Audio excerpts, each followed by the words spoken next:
and lives alone. Her husband died 3 years ago. Her 2 daughters are married. She has 2 daughters, both of them are married and live with their families abroad. They talk to her over telephone.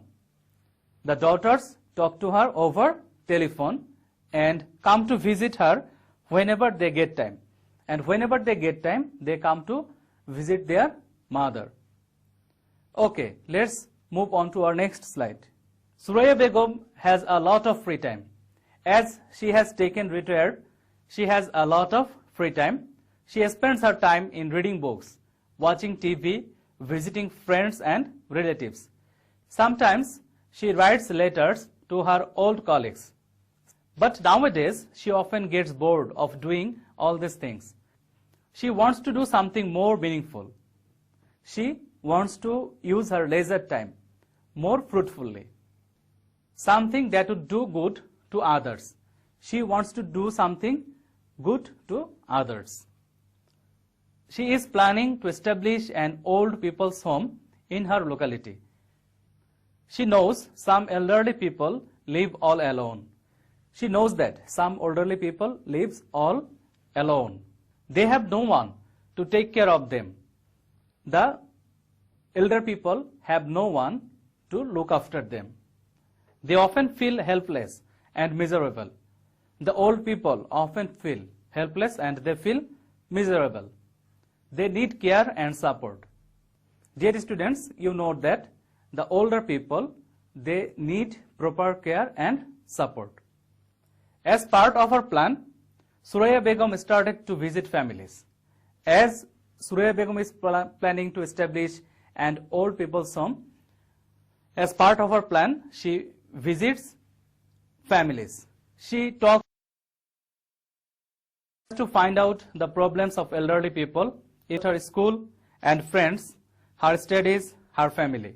And they often tell her funny stories. And the old people often tell her funny stories, fairy tales, and ghost stories. So, this is our text today. So, from this text, you can see that Moriam is a student of class 6 of a government school in Rajshahi.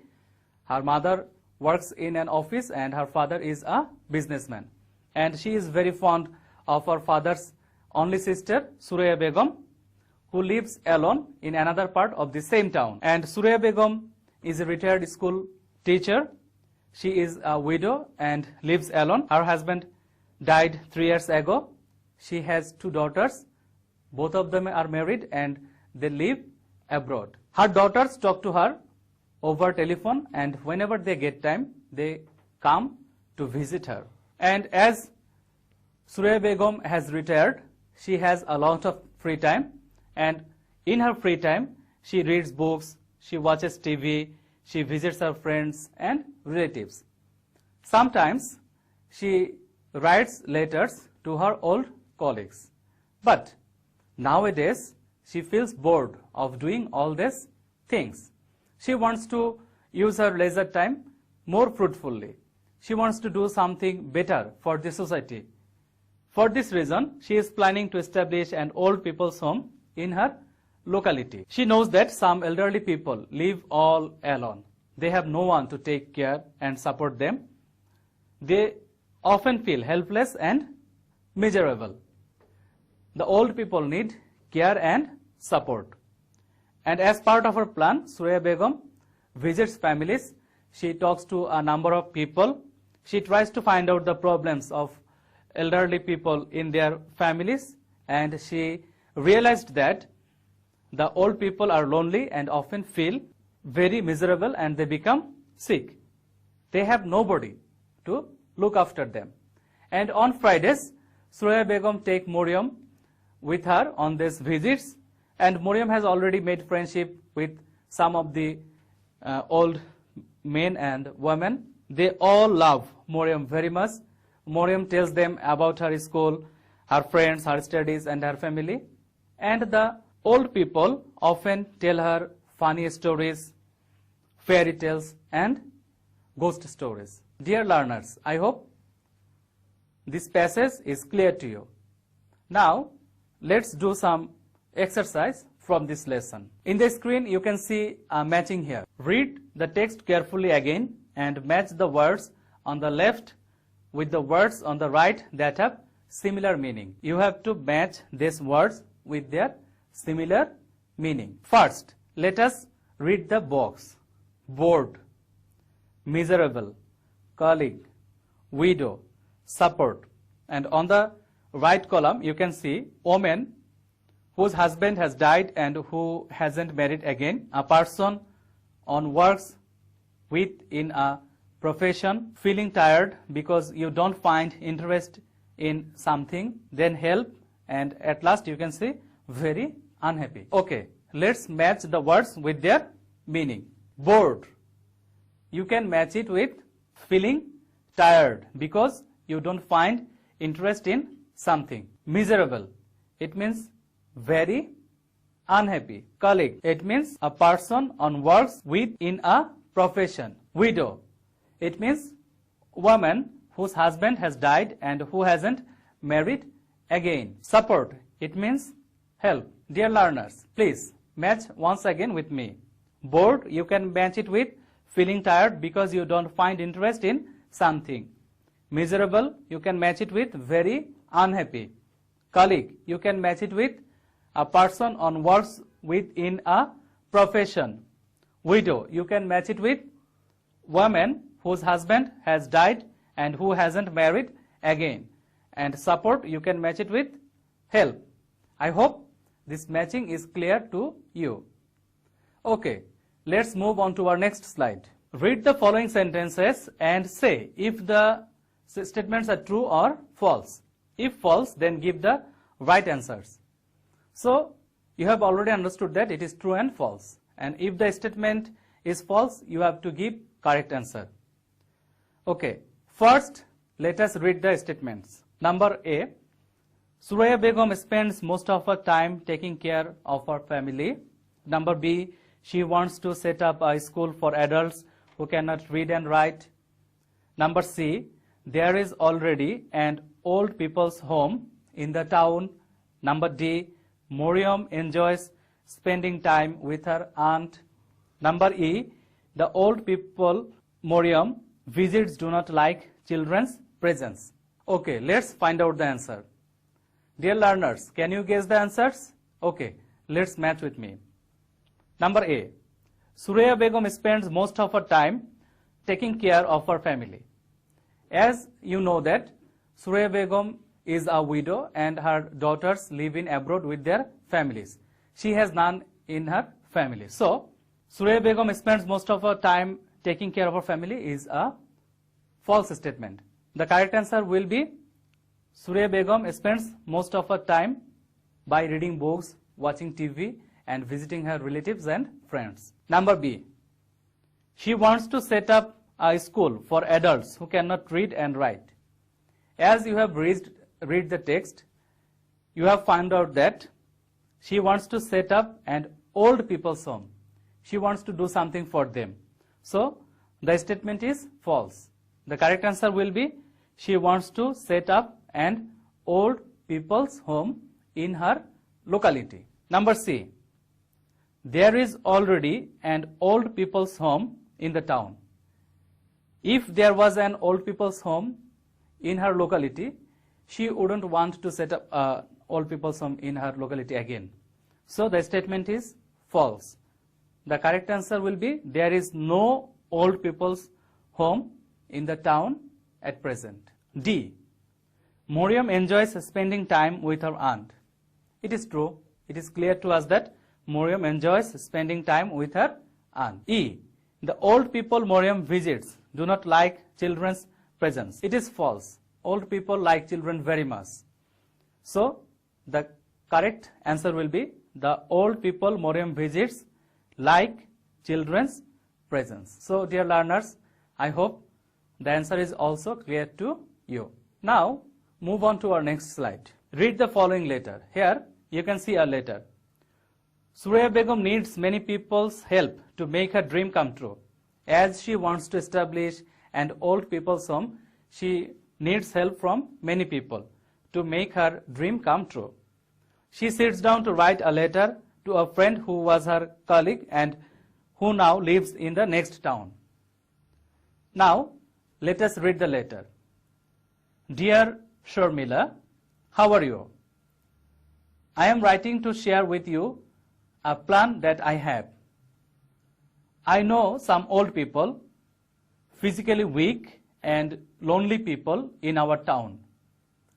Some of them are quite well off and some are not. But they all share one common thing, that is, they live alone and they have no one to take care of them in sickness. Sometimes they don't have anybody to talk to. I have a plan. I want to set up a home for the old people where they would live like a family, and we can be a part of that family too. I need your help because I know that together we can do a lot. Write to me soon. I will wait eagerly for your reply. Your friend, Suraya. So, here you can see the letter that she has written to her colleague. Now, it is time to give you some homework. So, today's homework is, you can see on the screen, answer the following questions. You have to answer the following questions. Who is the writer of the letter? Number B, who is she writing to? What is the relationship between the two? C, does the writer have any particular reason for writing this letter? D, do you think that Suraya Begum wants to do is her profession, or is it a community work? Why do you think so? The things that he wants to do is her profession or is it a community work? You have to give reason in favor of your answer. And in the next, think of some good work that you can do for someone around you. What are they? Now write 2 or 3 sentences about what you can do for them. So this is all for today. But remember, I have a request to you. Never ever disobey your parents. Always listen to your parents. Always obey your parents. And try to help them. And you must look after them when they are in old age. So, dear students, if you want to visit this class or if you want to see this class again, you have to go to our Facebook page, Amar Ghore Amar School, or you can go to our YouTube channel. Also, you can go to Kishore Batayan. And if you have any questions or if you want to share your opinion with us, please share with us through email. That's all for today. Stay home and stay safe. Thank you, dear students.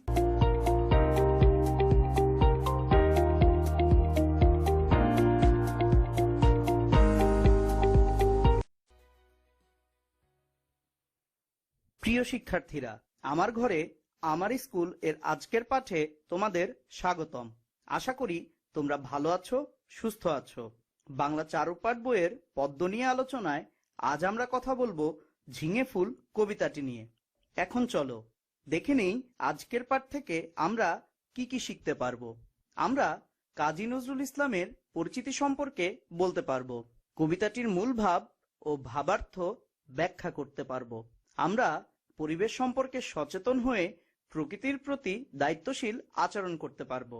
তাহলে চলো আমরা শুরু করি।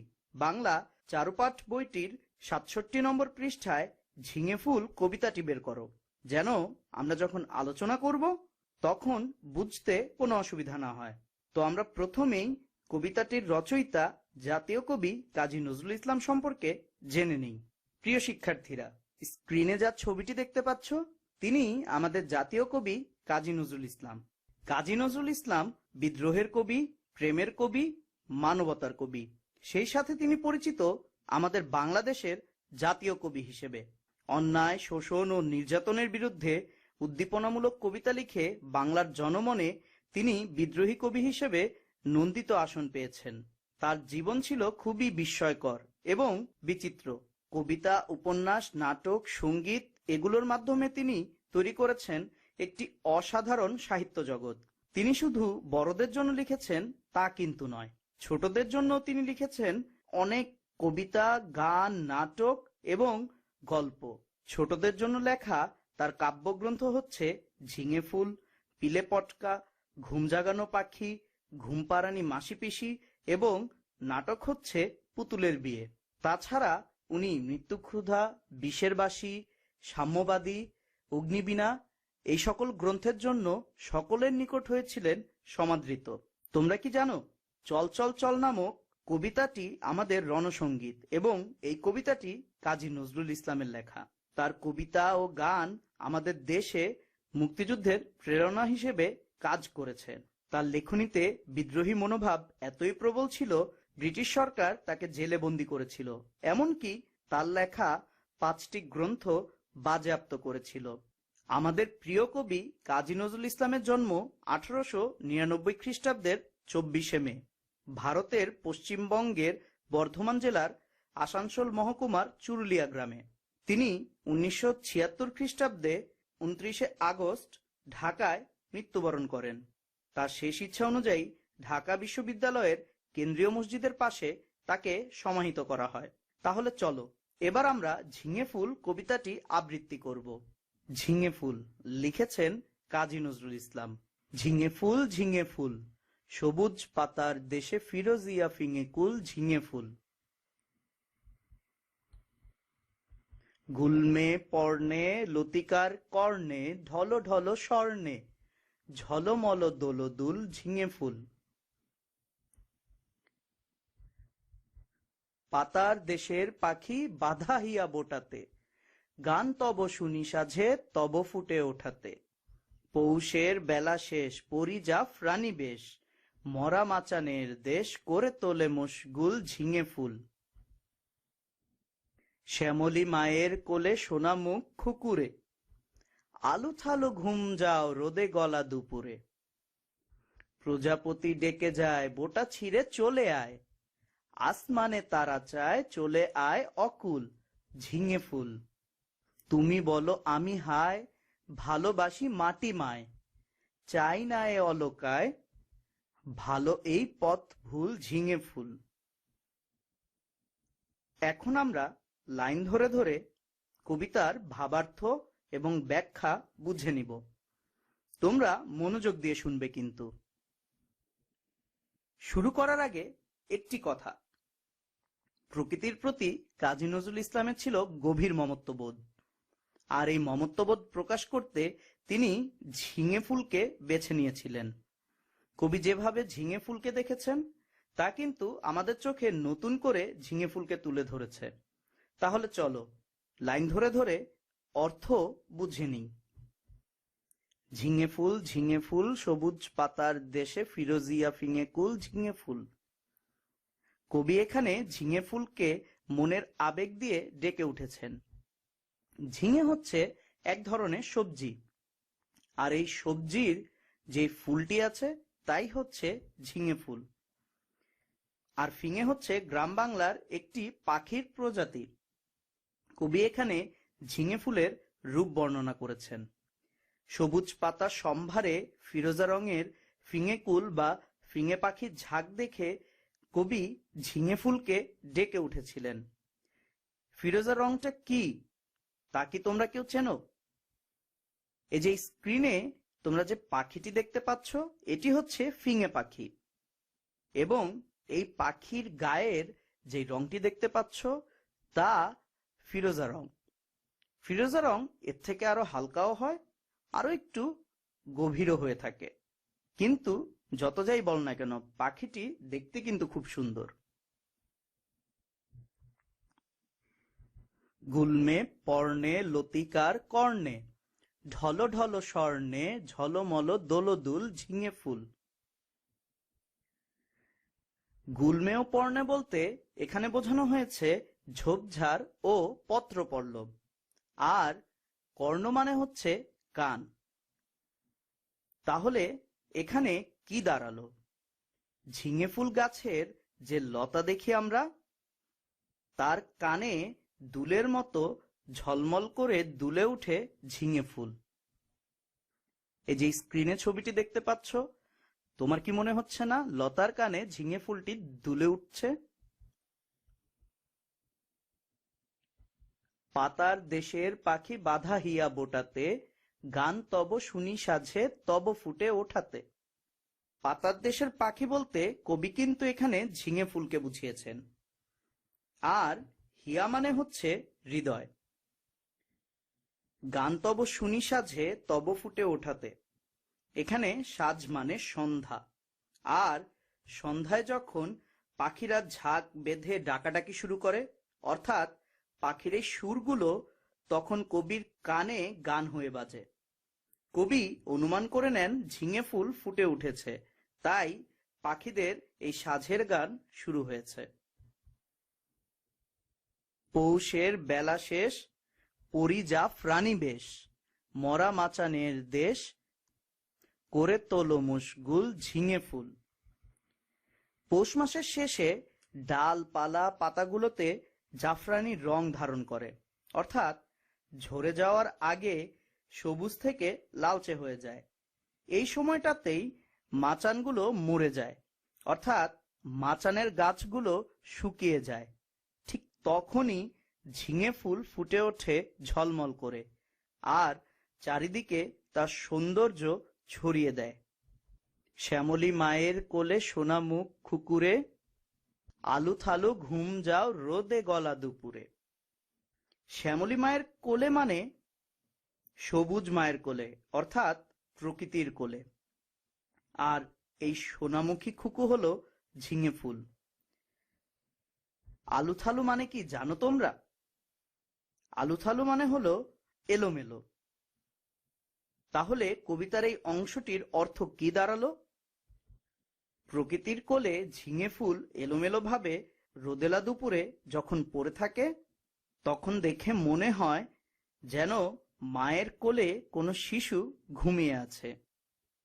প্রজাপতি ডেকে যায় বোটা ছিঁড়ে চলে আয়, আসমানে তারা চায় চলে আয় অকুল ঝিঙে ফুল। তোমরা কি স্ক্রিনে অনেক সুন্দর একটি প্রজাপতির ছবি দেখতে পাচ্ছ না?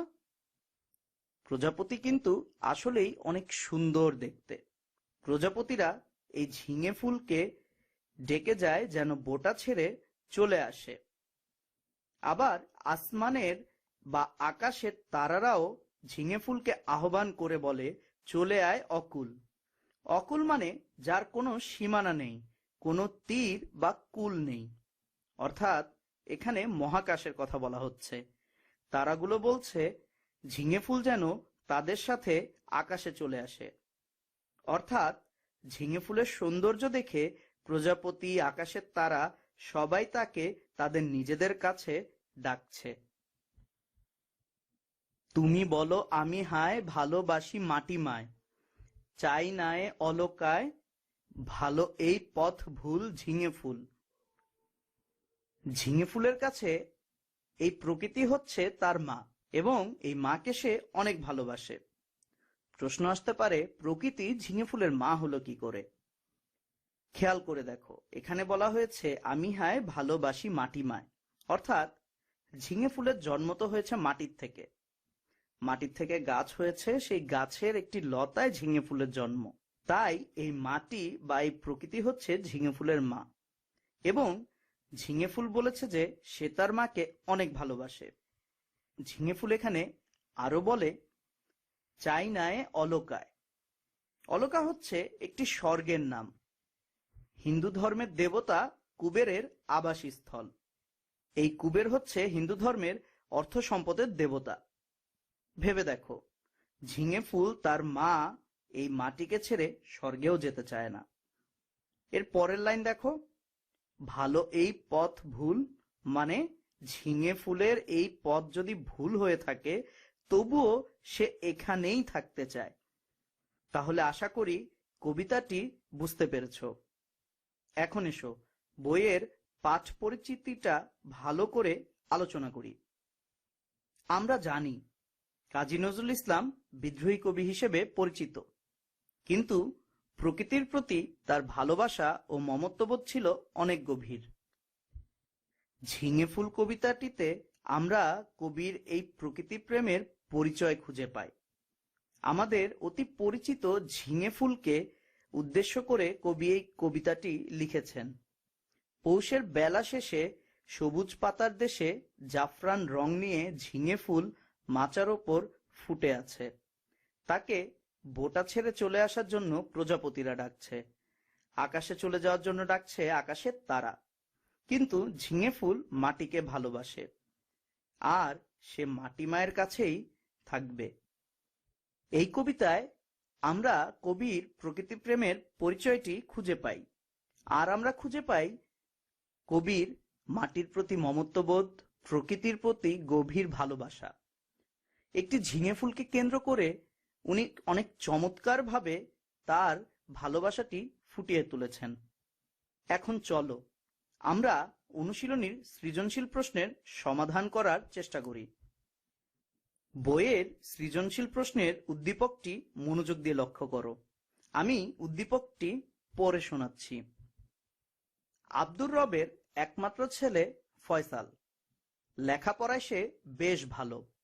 ফয়সালের মামা তাকে ঢাকায় এনে লেখাপড়া করাতে চান, কিন্তু ফয়সাল গ্রামের চমৎকার পরিবেশ ছেড়ে কোলাহলপূর্ণ ঢাকায় যেতে চায় না। এখন আমাদের প্রথম প্রশ্ন হলো, হিয়া অর্থ কি? আমরা তো কবিতাটি ব্যাখ্যা করার সময়ই বলেছি হিয়া অর্থ হলো হৃদয়। তাহলে সেটাই হবে এই প্রশ্নের উত্তর। তারপরের প্রশ্ন, চাই না ও অলকায়, এর দ্বারা কি বোঝানো হয়েছে? চাই না ও অলকায় এর অর্থ হলো ঝিঙে ফুল স্বর্গেও যেতে চায় না। এখানে বোঝানো হয়েছে প্রকৃতির থেকে দূরে গিয়ে স্বর্গের আবাস স্থলও কবির কাম্য নয়। এখানে কিন্তু কবি ঝিঙে ফুলের রূপে নিজের মনের কথাটি তুলে ধরেছেন। ব্যাপারটি কি তোমরা ধরতে পেরেছ? কাজী নজরুল ইসলামের ঝিঙে ফুল কবিতায় প্রকৃতির প্রতি কবির গভীর ভালোবাসা ও মমত্ববোধের প্রকাশ ঘটেছে, তা তো আমরা পাঠ পরিচিতি থেকেই জেনেছি। কবিতায় বলা হয়েছে, পৌষের বেলা শেষে সবুজ পাতারে দেশে জাফরান রং নিয়ে ঝিঙে ফুল মাচার ওপর ফুটে থাকে। আর এ সৌন্দর্যে মুগ্ধ কবি প্রজাপতির ডাকে, আকাশের তারার ডাকে, এমনকি স্বর্গের অলকাপুরীতেও যেতে চান না। এই মাটি মায়ের গভীর সান্নিধ্যেই কবি থাকতে চান। পরের প্রশ্ন, ফয়সালের মামার চাওয়া ঝিঙে ফুল কবিতার প্রজাপতির ডাকের সঙ্গে কিভাবে সম্পর্কিত? ব্যাখ্যা করো। তোমরা কি প্রশ্নটি বুঝতে পেরেছ? আমি বুঝিয়ে দিচ্ছি। এখানে ফয়সালের মামা উদ্দীপকে যা চেয়েছেন তা প্রজাপতির ডাকের সাথে কিভাবে সম্পর্ক রাখে বা কতটুকু সম্পর্কিত, আমরা শুধু তাই উল্লেখ করব। তাহলে আমাদের উত্তরটা কেমন হবে? এখানে চাইলে উত্তরের শুরুতে ছোট্ট করে মূল কথাটি বলে নিতে পারো। যেমন, ফয়সালের মামার চাওয়া ঝিঙে ফুল কবিতার প্রজাপতির ডাকের সঙ্গে যেভাবে সম্পর্কিত তা হলো জন্মভূমির সঙ্গে সম্পর্ক ছিন্ন করে বাহ্যিক সুন্দর আহ্বান। এরপর তোমরা চাইলে এভাবে বিস্তারিত আলোচনা করতে পারো। ফয়সাল লেখাপড়ায় ভালো বলে তার মামা তাকে ঢাকায় রেখে লেখাপড়া করাতে চান। ঝিঙে ফুল কবিতায় প্রজাপতি ও আকাশের তারারা হয়েছে মুগ্ধ। পাতার দেশে জাফরানির রং ঝিঙে ফুল যখন থরে থরে ঝলমলিয়ে ফুটে থাকে, তখন প্রজাপতি তাকে বোটা ছিঁড়ে চলে আসা, আকাশের তারারাও তাকে আকাশে চলে যাওয়ার জন্য। কি বুঝলাম? উদ্দীপকের ফয়সালের মামার চাওয়া ঝিঙে ফুল কবিতার প্রজাপতি ও তারার ডাকের সঙ্গে উপর্যুক্তভাবে সম্পর্কিত। এখন আমরা চতুর্থ সৃজনশীল প্রশ্নে চলে যাব। ফয়সাল এবং ঝিঙে ফুলের ইচ্ছা যেন একই সূত্রে গাঁথা। উক্তিটির যথার্থতা নির্ণয় করো। এই প্রশ্নটিতে আমাদের ফয়সালের ইচ্ছে আর ঝিঙে ফুলের ইচ্ছে যে একই চিন্তা ও অনুভূতি থেকে এসেছে, তাই সঠিকভাবে গুছিয়ে লিখতে হবে। আমি এই উত্তরটি লেখার ছোট কিছু কৌশল শিখিয়ে দিচ্ছি, চাইলে এই কৌশলগুলো ব্যবহার করতে পারো। যেমন, ফয়সাল এবং ঝিঙে ফুলের ইচ্ছা যেন একই সূত্রে গাঁথা, যার নাম হলো প্রকৃতিপ্রেম। তোমরা কি প্রকৃতিপ্রেমটি বুঝো? অর্থাৎ প্রকৃতির প্রতি ভালোবাসা। উদ্দীপকের ফয়সালকে তার মামা লেখাপড়ার জন্য ঢাকা নিয়ে যেতে চাইলেও ফয়সাল গ্রামের পরিবেশের মায়ায় পড়ে শহরে যেতে চায় না। আর এদিকে ঝিঙে ফুল কবিতার ঝিঙে ফুলও ঝোপঝাড়ে মাচার ওপরে অসংখ্য সবুজ পাতার মধ্যে ফুটে থাকে। এই ফুলগুলো যখন দীর্ঘ লতার মধ্যে তার সোনা রং নিয়ে দোল খায়, তখন মনে হয় সে রূপে ঝলমলিয়ে উঠেছে। ঘন পাতায় এই ফুলের রূপে মুগ্ধ হয়ে পাখিরা গান গায়। শ্যামল বাংলা মায়ের মমতায় এই ফুলগুলো ফুটে থাকে। তাই প্রজাপতি আর আকাশের তারার ডাকে ঝিঙে ফুল সাড়া দেয় না।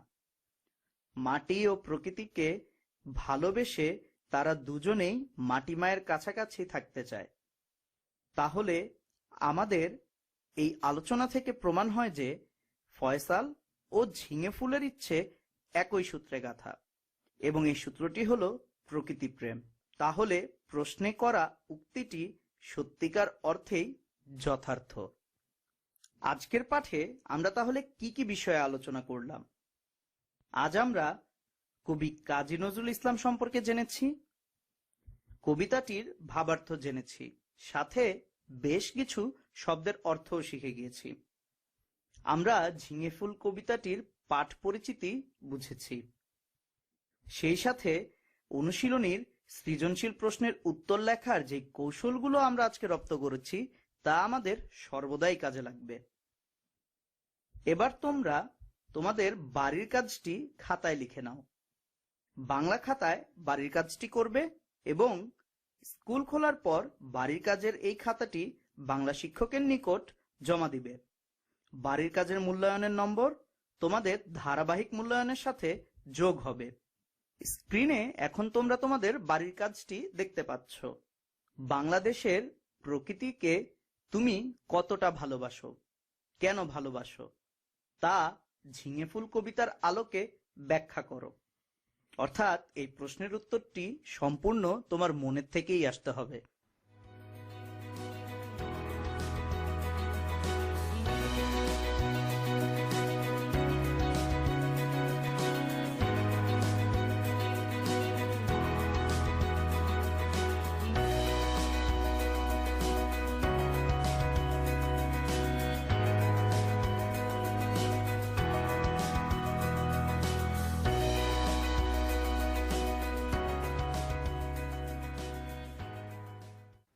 তাহলে আজকের মতো এখানেই শেষ করছি। সুস্থ থেকো, ভালো থেকো, সরকারি নির্দেশনা মেনে ঘরে অবস্থান করো এবং Welcome to today's class of Amar Ghore Amar School. I am Alvi Islam. I am your English instructor for your English first paper. Today we will learn Unit 6, Lesson 1 and Lesson 2. Unit 6 is Laser from the book English for Today. From today's class we will learn these things: ask and answer questions, read and enjoy poems, use sounds, stress and intonation appropriately, talk about people, places and events, read and understand texts, write paragraphs and short compositions. Now let's start Lesson 1. In this lesson, we will know about a boy's daily routine. The boy's name is Jishan. Jishan follows a regular routine every single day. Let us see his daily routine. At 6:30 a.m., Jishan wakes up. At 7 a.m., Jishan takes his breakfast. From 8:30 to 3 p.m., Jishan stays in the school. From 4 p.m. to 5 p.m., Jishan takes snacks and free time. from 5 p.m. to 6 p.m., Jishan studies with maths or science teacher.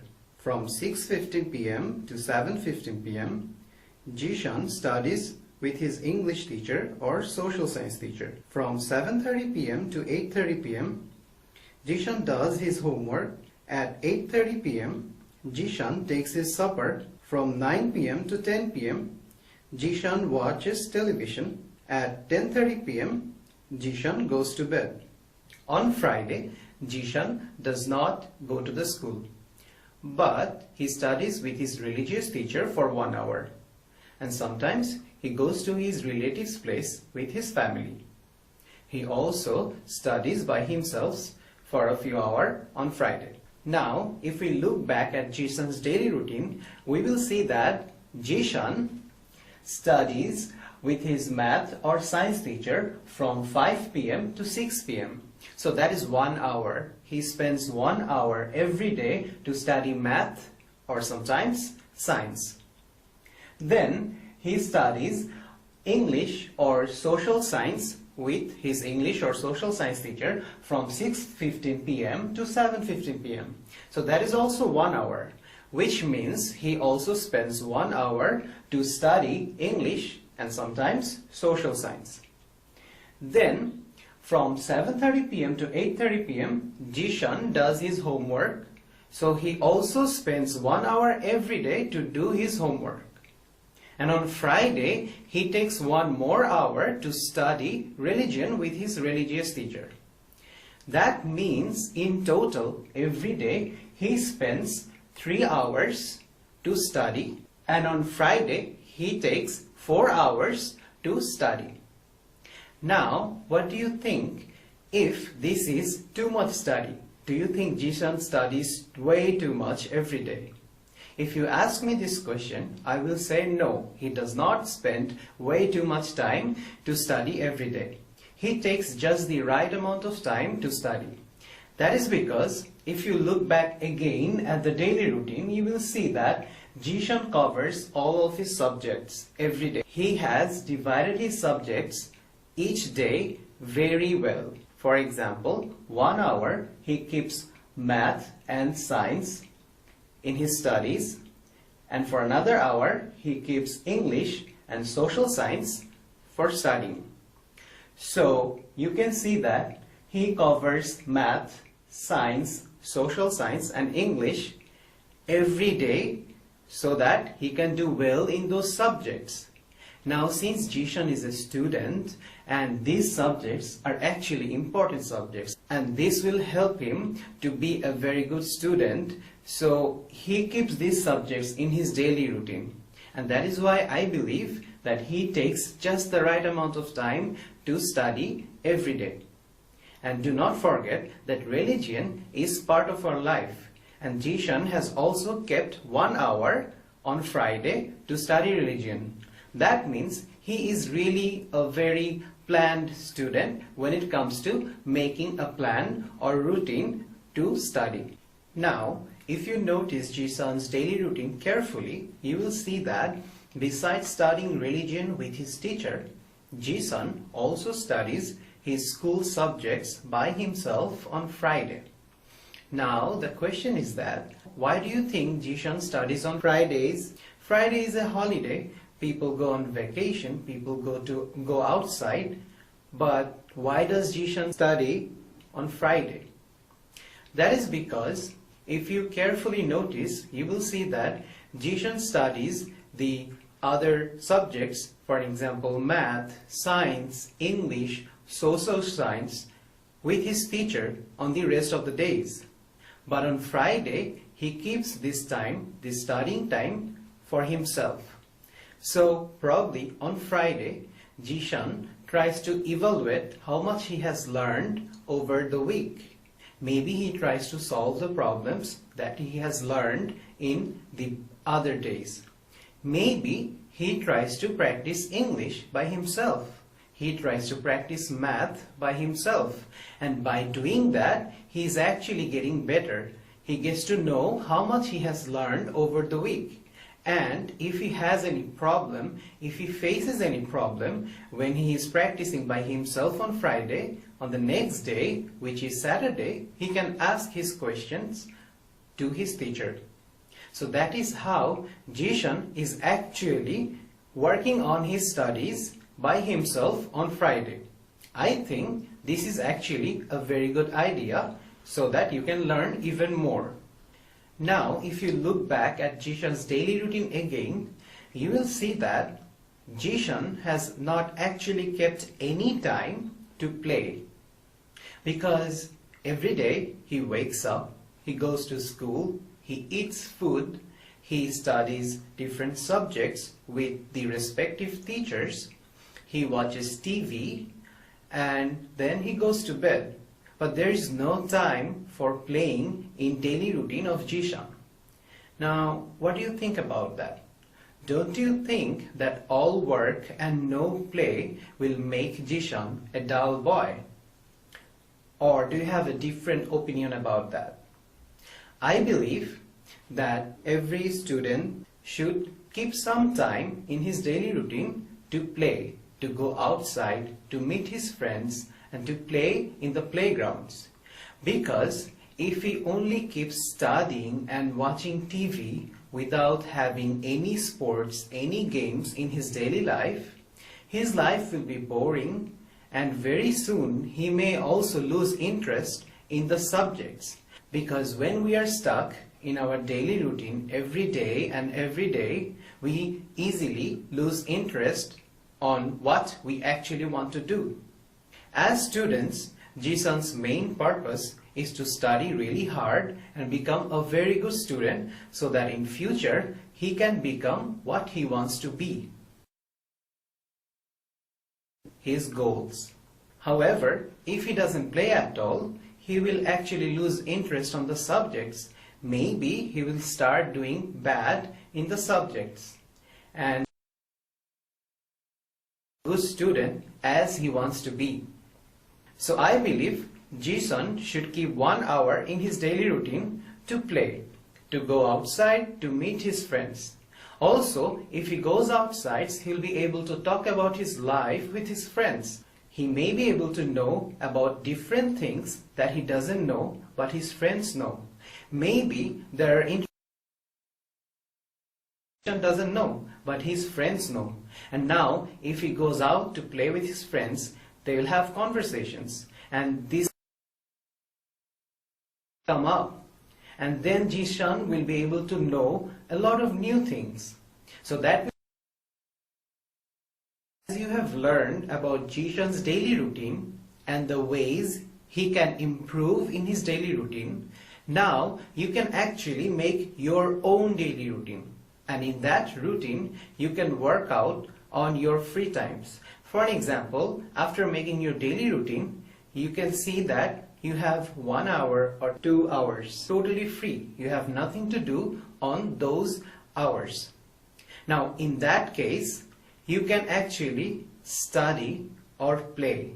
For an example, if you like computer, you can actually learn new things about computer in that free time. If you like to play chess, you can actually play chess with your parents or your friends in that free time. If you like to play cricket, you can actually play cricket in that free time. It is very important to work on yourself, on your personality, on your hobbies in the free time. In that way, not only you'll be a happy person, but also a healthy person. Now, let's start lesson 2. In this lesson, first we will read a poem. This poem is called Laser. It is written by William Henry Davis. What is this life if full of care? We have no time to stand and stare, no time to stand beneath the boughs and stare as long as sheep or cows, no time to see when woods we pass, where squirrels hide their nuts in grass, no time to see in broad daylight streams full of stars like skies at night. A poor life this is, if full of care, We have no time to stand and stare. In this poem, the poet talks about few beautiful things. Let's look at these beautiful things. First of all, he talks about trees. The word boughs means branches of trees. Here, poet talks about the beauty of boughs, the beauty and peace that we feel when we stand beneath the boughs or branches of trees. Then, the poet talks about animals. He talks about sheep, cows, even squirrels. Now, if we see animals roaming by themselves, being themselves, you will feel good that few sheep or cows are roaming on the field, eating grass totally free. You will feel good about it. Then the poet talks about woods, which means forest. Here the poet talks about the beauty of the forest. And then the poet talks about the beautiful day. Has it ever happened to you that you go outside and you see that the day is very beautiful? It's not too hot, it's not too cold. The sun is actually gentle and it's just a beautiful day. So by saying broad daylight, the poet is actually meaning a beautiful day. And at the end, the poet talks about a beautiful night. He says, streams full of stars. If you look at the sky at night, you may seem that the stars are actually streaming. It's like a wave is going from one place to another place, and it looks beautiful. So by saying streams full of stars, the poet is actually trying to portray the beauty of stars at night. So these are the beautiful things that the writer addressed in the poem. Now if we read the poem again, we will see that the poet uses these words, no time to stand and stare, again and again in this poem. The question is, why he used these words again and again? Do you think that we don't have enough time to stand and stare? If you remember what I said in lesson 1, you will see that Jishan actually does not go out. He does not go on vacations. He does not go on tours. All the times that he has kept in his daily routine, these times are kept for either studying or watching TV or eating foods. So Ji-san is actually not going out to enjoy the beauty of the nature, to enjoy the beauty of the things that we found around us.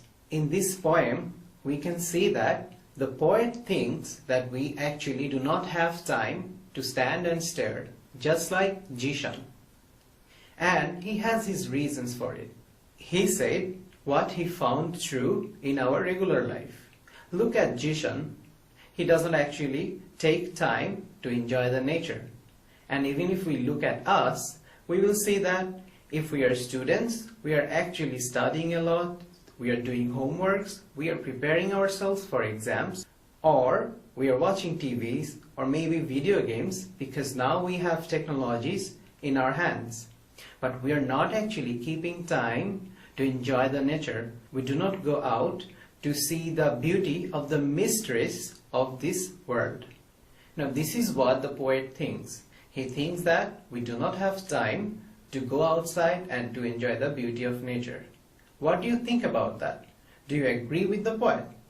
If you ask me this question, I will say, sadly, I actually agree with the poet. Because in this modern time, we're actually spending lots of times with either studies or jobs or watching televisions. Maybe sometimes we're playing video games, but we're not actually going outside. We don't take time to go on tours. We don't meet friends a lot. We have come to a time where we actually stay all by ourselves at our home doing our own things. So by everything that is happening right now, we are actually not giving enough time to roam around the nature, to find the beauty of the nature.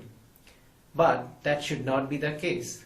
I will say that keep a time for yourself so that you can go out with your family or your friends to see the beauty of the nature. Because nature teaches us a lot of things in its own way. And you'll find that nature teaches us about discipline. Nature teaches us about how you can be a better human being.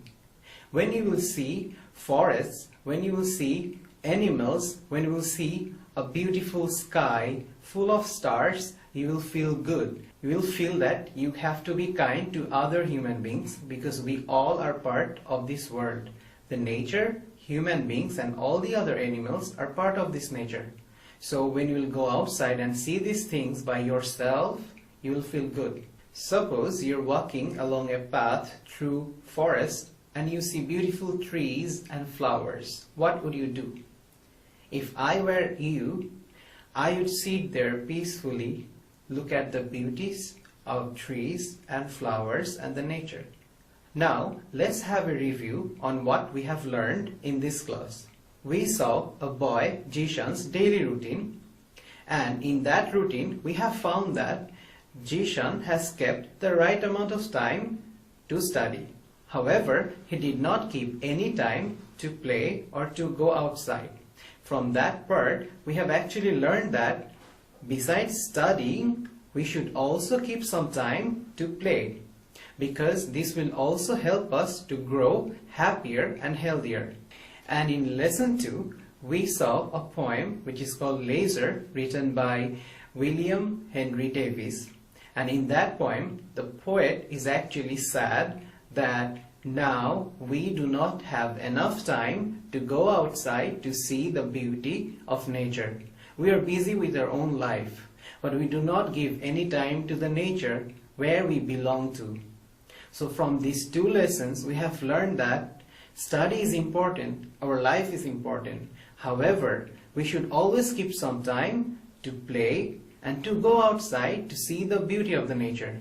Because just like studying or doing our daily work, playing and going outside to feel the nature are really important for our own self.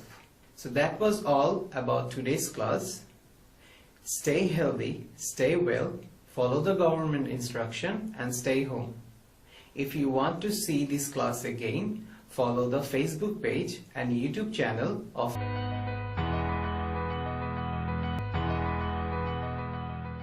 প্রিয় সপ্তম শ্রেণীর শিক্ষার্থীরা, কেমন আছো তোমরা? আশা করি সবাই ভালো আছো। আমার ঘরে আমার স্কুলের আজকের পাঠে তোমাদেরকে স্বাগত। আজকে আমরা গণিতের প্রথম অধ্যায় মূলদ অমূলদ সংখ্যা নিয়ে আলোচনা করব। চলো তাহলে প্রথমেই দেখে নিই আজকের পাঠ শেষে আমরা কি কি শিখতে পারবো। আজকের পাঠ শেষে আমরা মূলদ ও অমূলদ সংখ্যাকে সংখ্যা রেখায় প্রকাশ করতে পারবো এবং অনুশীলনী সমস্যা সমাধান করতে পারবো। এখন আমরা দেখব সংখ্যা রেখায় মূলদ সংখ্যা কিভাবে প্রকাশ করা যায়। তার আগে একটু মনে করে দেখো তো মূলদ সংখ্যা কোনগুলো। মূলদ সংখ্যা হলো p/q আকারের সংখ্যা, যেখানে p হলো পূর্ণ সংখ্যা এবং q হলো স্বাভাবিক সংখ্যা। যেমন ধরো 5 একটি মূলদ সংখ্যা, কারণ 5কে আমরা 1/5 এভাবে ভগ্নাংশ রূপে প্রকাশ করতে পারি। আবার 3/7 একটি মূলদ সংখ্যা, তাহলে মূলদ সংখ্যা হলো p/q আকারের সংখ্যা, যেখানে p হলো পূর্ণ সংখ্যা এবং q হলো স্বাভাবিক সংখ্যা। এখন আমরা মূলদ সংখ্যাকে সংখ্যা রেখায় প্রকাশ করব। মনে করো যে কোনো একটি সংখ্যা, ধরো 3কে আমরা সংখ্যা রেখায় প্রকাশ করতে চাই, তাহলে কিভাবে করব? দেখো, এটি হলো সংখ্যা রেখা। এখানে 0 থেকে 1 2 3 4 এভাবে চলতে থাকবে। আমরা 3কে সংখ্যা রেখায় প্রকাশ করতে চাই। 0 থেকে গণনা শুরু করে 0 1 2 3 3 ঘর পরে এখানে আমরা চিহ্নিত করব। তাহলে সংখ্যা রেখায় 3কে প্রকাশ করলে তা এই বিন্দুতে অবস্থিত হবে। আবার মনে করো যদি আমরা 3 সমস্ত 4/3কে সংখ্যা রেখায় প্রকাশ করতে চাই, তাহলে কিভাবে করব? খেয়াল করো, 3 সমস্ত 4/3-এ দুটি অংশ আছে। একটি হলো পূর্ণ সংখ্যার অংশ আর অন্যটি হলো ভগ্নাংশ। এখন চলো তাহলে দেখি 3 সমস্ত 4/3কে কিভাবে সংখ্যা রেখায় প্রকাশ করা যায়। দেখো, আমরা একটু আগেই দেখেছি 3কে কিভাবে সংখ্যা রেখায় প্রকাশ করা যায়।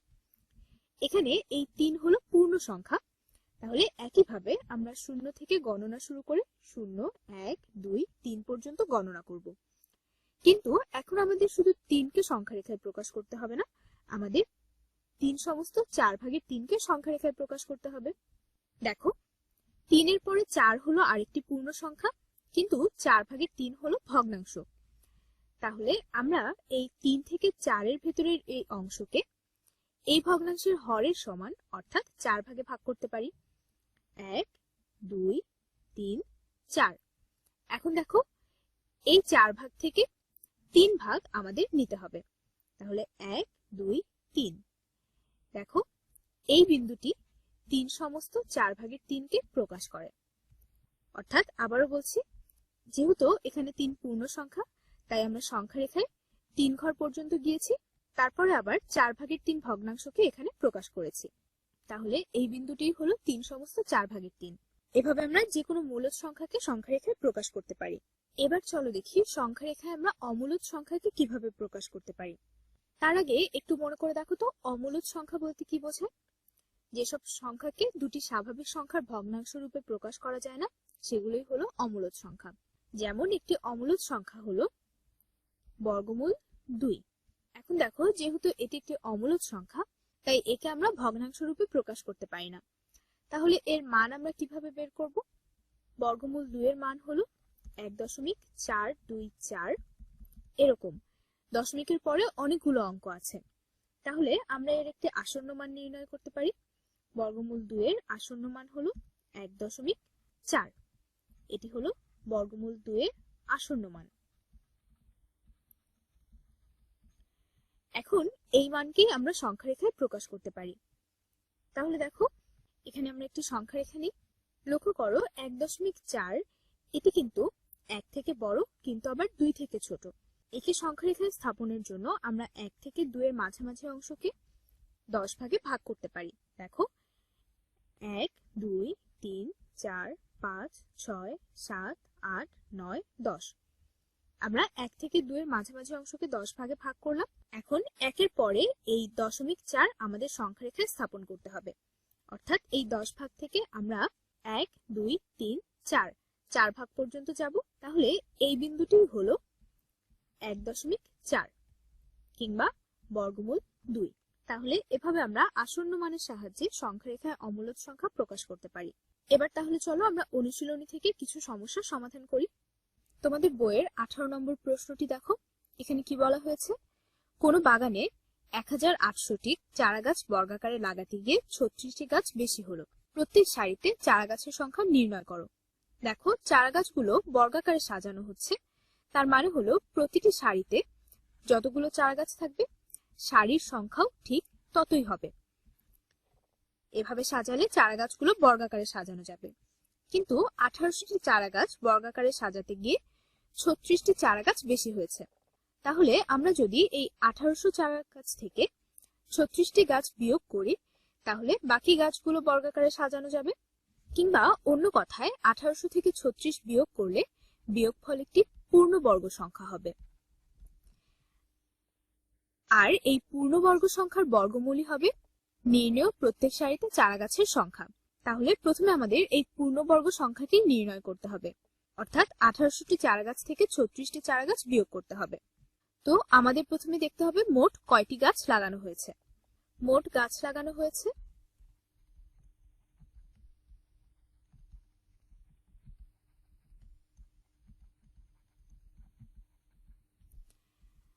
1800 থেকে 36 বিয়োগ করতে হবে। 1800 বিয়োগ 36। 1800 থেকে 36 বিয়োগ করলে বিয়োগফল হবে 1764। তাহলে মোট গাছ লাগানো হয়েছে 1764টি। এখন যেহেতু গাছগুলো বর্গাকারে লাগানো, তাই এই সংখ্যাটির বর্গমূল নির্ণয় করলেই আমরা প্রত্যেক সারিতে চারা গাছের সংখ্যা পাবো। তাহলে 1764 এর বর্গমূল হবে 1764 এর বর্গমূল। দেখো বর্গমূল কিভাবে নির্ণয় করে তা আমরা জানি। প্রথমে এই সংখ্যাটিকে লিখতে হবে, তারপর ডান দিক থেকে দুটি করে অঙ্ক নিয়ে জোড়া করতে হবে। তাহলে এখানে আমি লিখি 1764, ডান দিক থেকে দুটি করে অঙ্ক নিয়ে জোড়া করি। এখন এখানে ভাগ চিহ্নের মতো একটি চিহ্ন দিতে হবে। এখন দেখো 17 এর পূর্ববর্তী বর্গ সংখ্যা কোনটি? 17 এর পূর্ববর্তী বর্গ সংখ্যা হলো 16, আর 16 এর বর্গমূল হলো 4। তাহলে এই ভাগফলের স্থানে আমাদের লিখতে হবে 4, আর 17 এর নিচে লিখতে হবে 16। এখন 17 থেকে 16 বিয়োগ করি। 17 থেকে 16 বিয়োগ করলে বিয়োগফল হবে 1। এবার এই জোড়াকে নামিয়ে আনি, তাহলে আমরা পাবো 164। এখন এই 164-র বাম দিকে আবার আমরা ভাগ চিহ্নের মতো একটি চিহ্ন দিই। 4 এর দ্বিগুণ সংখ্যাকে এখানে বসাতে হবে, অর্থাৎ 8। এখন দেখো 8 এর পরে আমাদের এমন একটি অঙ্ক বসাতে হবে যাতে অঙ্ক বসানোর পরে যে সংখ্যা হয় সেই সংখ্যাকে ওই অঙ্ক দিয়ে গুণ করলে 164 এর কাছাকাছি বা 164 এর সমান কোনো সংখ্যা হয়। এরকম সংখ্যা কি হতে পারে? দেখো, যদি আমরা এখানে 2 বসাই, তাহলে দেখো 82 কে যদি 2 দিয়ে গুণ করা হয় তাহলে গুণফল হয় 164। তাহলে এখানে আমরা 2 বসাতে পারি। আবার এখানে ভাগফলের স্থানেও 2 বসাবো।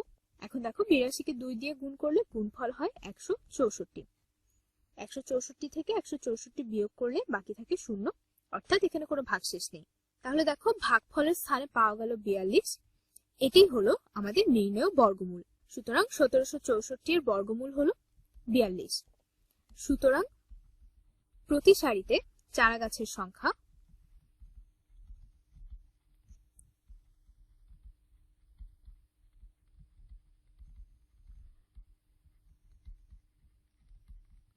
বিয়াল্লিশটি। আশা করি সমাধানটি বুঝতে পেরেছো। এবার তোমাদের বইয়ের 20 নম্বর সমস্যাটি দেখো। এখানে কি বলা হয়েছে? একটি ধান ক্ষেতের ধান কাটতে শ্রমিক নেওয়া হলো। প্রত্যেক শ্রমিকের দৈনিক মজুরি তাদের সংখ্যার 10 গুণ। দৈনিক মোট মজুরি 6250 টাকা হলে শ্রমিকের সংখ্যা আমাদের নির্ণয় করতে হবে। খেয়াল করো, এখানে শ্রমিকের সংখ্যা কত তা আমরা জানি না। আমরা শুধু জানি যে প্রত্যেক শ্রমিকের দৈনিক মজুরি শ্রমিকের সংখ্যা যত তার 10 গুণ। আবার দৈনিক মোট মজুরি কত, অর্থাৎ সব শ্রমিককে মোট কত টাকা মজুরি দেওয়া হচ্ছে তা আমরা জানি 6250 টাকা। আমাদের শ্রমিকের সংখ্যাই নির্ণয় করতে হবে। যেহেতু আমরা শ্রমিকের সংখ্যা জানি না, তাই আমরা মনে করি শ্রমিকের সংখ্যা হলো ক। শ্রমিকের সংখ্যা কজন? যেহেতু আমরা জানি না, তাই আমরা ধরে নিচ্ছি শ্রমিকের সংখ্যা কজন। এখন দেখো, প্রত্যেক শ্রমিকের দৈনিক মজুরি তাদের সংখ্যার 10 গুণ। তাহলে শ্রমিকের সংখ্যা যদি ক হয়, তাহলে একজন শ্রমিকের দৈনিক মজুরি ক এর 10 গুণ। সুতরাং প্রত্যেক শ্রমিকের দৈনিক মজুরি হলো দৈনিক মজুরি ক এর 10 গুণ, অর্থাৎ 10 গুণ ক, বা একে আমরা লিখতে পারি 10 ক টাকা। আবার দেখো, দৈনিক মোট মজুরি কত তা দেওয়া আছে। একজন শ্রমিকের দৈনিক মজুরি যদি 10 ক টাকা হয়, তাহলে একে শ্রমিকের সংখ্যা ক দিয়ে গুণ করলে আমরা দৈনিক মোট মজুরি পাবো। সুতরাং আমরা লিখতে পারি দৈনিক মোট মজুরি হলো ক, অর্থাৎ শ্রমিকের সংখ্যা, গুণ 10 ক, অর্থাৎ একজন শ্রমিকের দৈনিক মজুরি। তাহলে আমরা পেলাম 10 ক বর্গ টাকা। এখন দেখো, দৈনিক মোট মজুরি কত তা আমরা জানি 6250 টাকা। সুতরাং আমরা লিখতে পারি যে প্রশ্ন অনুযায়ী বা প্রশ্ন মতে 10 ক বর্গ সমান হলো 6250 টাকা, বা ক বর্গ সমান হলো, উভয় পক্ষকে আমরা 10 দিয়ে ভাগ করতে পারি। 6250 কে 10 দিয়ে ভাগ করলে আমরা পাবো 625 টাকা, বা ক সমান হলো বর্গমূল 625 টাকা। এখন তাহলে আমাদের 625 কে বর্গমূল করতে হবে, তাহলে আমরা ক এর মান পাবো। দেখো, বর্গমূলের নিয়ম আমরা জানি, একটু আগেই আমরা দেখেছি। প্রথমে 625 কে লিখি, এবার ডান দিক থেকে দুটি করে অঙ্ক নিয়ে একটি জোড়া করতে হবে।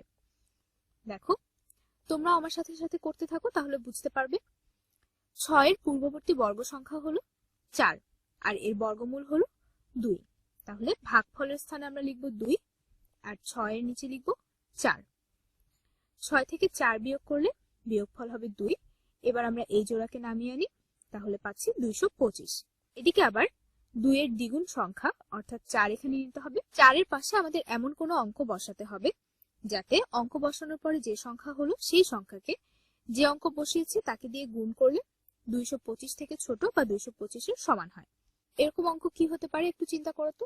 যদি আমরা 4 এর পরে 5 বসাই তাহলে পাই 45, আর 45 কে যদি আমরা 5 দিয়ে গুণ করি তাহলে গুণফল হবে 225।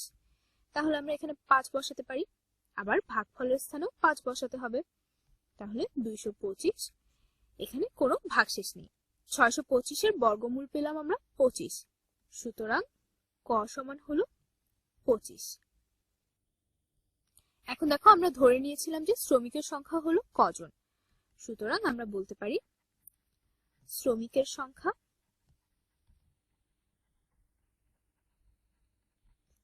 25 জন। এটি হলো আমাদের উত্তর। এখন দেখো অনুশীলনীর 22 নম্বরে কি বলা হয়েছে। বলা হয়েছে এমন দুটি ক্ষুদ্রতম ক্রমিক সংখ্যা নির্ণয় করতে হবে যাদের বর্গের অন্তর একটি পূর্ণবর্গ সংখ্যা। অর্থাৎ আমাদের এমন দুটি ক্ষুদ্রতম ক্রমিক সংখ্যা নির্ণয় করতে হবে যাদের বর্গের বিয়োগফল হলো আরেকটি পূর্ণবর্গ সংখ্যা। তো আমরা যেহেতু জানি না যে সংখ্যা দুটি কি হতে পারে, তাই আমরা ধরে নিচ্ছি, মনে করি একটি সংখ্যা হলো ক। যেহেতু এরা ক্রমিক সংখ্যা তাহলে অপর সংখ্যাটি হবে অপর সংখ্যা সমান ক যোগ 1, কারণ ক্রমিক সংখ্যার ক্ষেত্রে প্রতিটি সংখ্যা আগের সংখ্যা থেকে 1 বেশি হয়। এ কারণে আমরা ধরে নিচ্ছি যে একটি সংখ্যা ক আর অপর সংখ্যাটি হলো ক যোগ 1। এখন এদের বর্গের অন্তর বা বর্গের বিয়োগফল এমন একটি সংখ্যা হতে হবে যেটি পূর্ণবর্গ সংখ্যা। তো এরকম পূর্ণবর্গ সংখ্যা কি আছে? 4 একটি পূর্ণবর্গ সংখ্যা, আবার 9 একটি পূর্ণবর্গ সংখ্যা, 16 একটি পূর্ণবর্গ সংখ্যা। এদের মধ্যে কোনটি এদের বর্গের অন্তর তা কিন্তু আমরা জানি না। তাহলে আমরা ক্ষুদ্রতম সংখ্যাটি থেকেই শুরু করতে পারি, 4 থেকে শুরু করতে পারি। তাহলে দেখো আমরা লিখতে পারি প্রশ্ন মতে ক যোগ 1 এবং ক যোগ 1 ক এর বর্গ, এদের অন্তর হলো 4। আমরা ধরে নিচ্ছি এদের 4, বা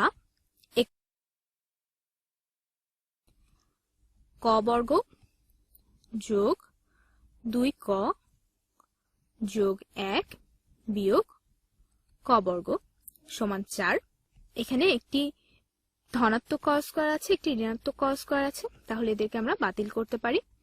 এখন দেখো 2ক যোগ 1 সমান হলো 4, বা 2ক সমান হলো, পক্ষান্তর করে 4 থেকে 1 বিয়োগ করি, 4 বিয়োগ 1, বা 2ক সমান হলো 4 থেকে 1 বিয়োগ করলে থাকে 3, বা ক সমান হলো 3/2। দেখো এখানে আমাদের দুইটি ক্ষুদ্রতম ক্রমিক সংখ্যা নির্ণয় করতে হবে যাদের বর্গের অন্তর একটি পূর্ণবর্গ সংখ্যা। কিন্তু যদি এদের বর্গের অন্তর আমরা 4 নিই তাহলে এখানে আমরা ক এর মান একটি ভগ্নাংশ পাচ্ছি, তাই আমরা বলতে পারি এদের বর্গের অন্তর 4 হবে না। তাহলে এদের বর্গের অন্তর আমরা পরবর্তী পূর্ণবর্গ সংখ্যা 9 নিয়ে দেখি কি হয়। দেখো আবারও লিখি প্রশ্ন মতে একটি সংখ্যা হলো ক যোগ 1 এর বর্গ বিয়োগ এর ক্রমিক সংখ্যা ক এর বর্গ বিয়োগ করলে আরেকটি পূর্ণবর্গ সংখ্যা 9 হবে, বা এদেরকে ভেঙে লিখলে হবে ক স্কয়ার প্লাস 2ক প্লাস 1 মাইনাস ক স্কয়ার সমান 9, বা এখানে একটি ধনাত্মক ক স্কয়ার আছে, একটি ঋণাত্মক ক স্কয়ার আছে, তাহলে এদেরকে আমরা বাতিল করতে পারি। 2ক যোগ 1 সমান হলো 9, বা 2ক সমান হলো 1 কে পক্ষান্তর করে আমরা 9 থেকে 1 বিয়োগ করি, বা 2ক সমান হলো 9 থেকে 1 বিয়োগ করলে থাকবে 8। সুতরাং ক সমান হলো উভয় পক্ষকে 2 দিয়ে ভাগ করলে 8/2, অর্থাৎ ক সমান হলো 4। দেখো এখন আমরা একটি পূর্ণ সংখ্যা পেয়েছি। সুতরাং একটি সংখ্যা হলো 4 আর অপর সংখ্যাটি হবে অপর সংখ্যা। যেহেতু ক্রমিক সংখ্যা তাই 4 এর সাথে 1 যোগ করতে হবে। সুতরাং অপর সংখ্যা হলো 5। সুতরাং সংখ্যা দুটি হলো 4 ও 5। আবারও বলছি, দেখো যখন আমরা পূর্ণবর্গ সংখ্যা 4 ধরে নিয়ে সমাধান করেছিলাম তখন আমরা ক এর মান একটি ভগ্নাংশ পেয়েছিলাম।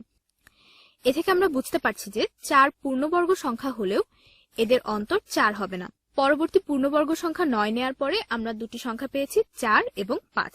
এটাই হলো আমাদের উত্তর।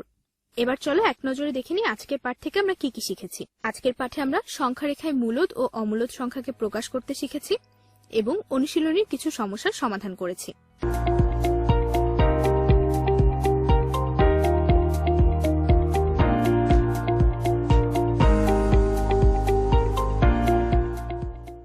প্রিয় শিক্ষার্থী, সকলকে শুভেচ্ছা।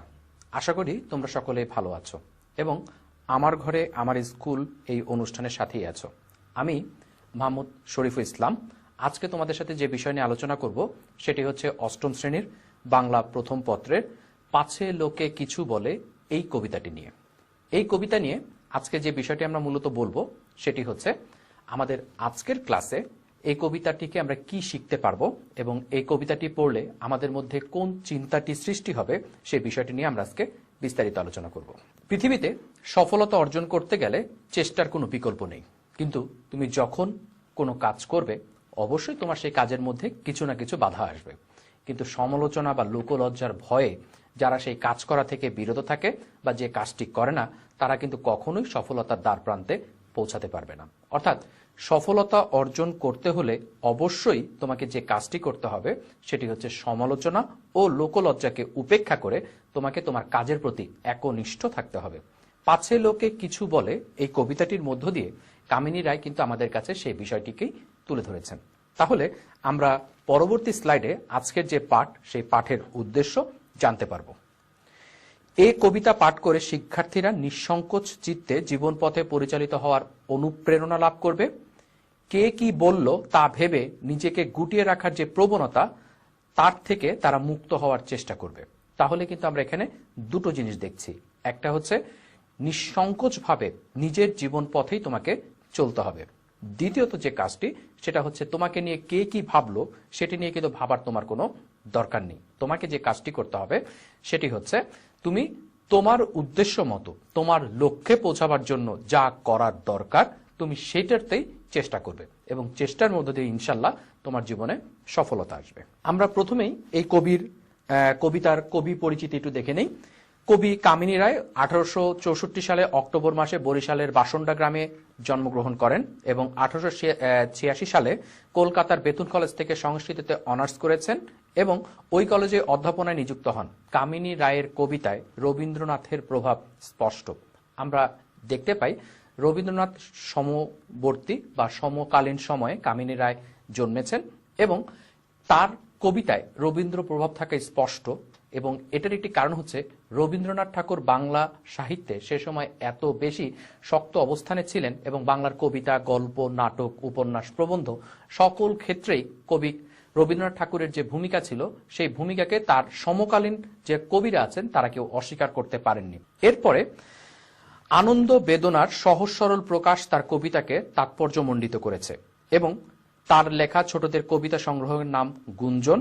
কলকাতা বিশ্ববিদ্যালয় তাকে জগত্তারিণী পদকে ভূষিত করে।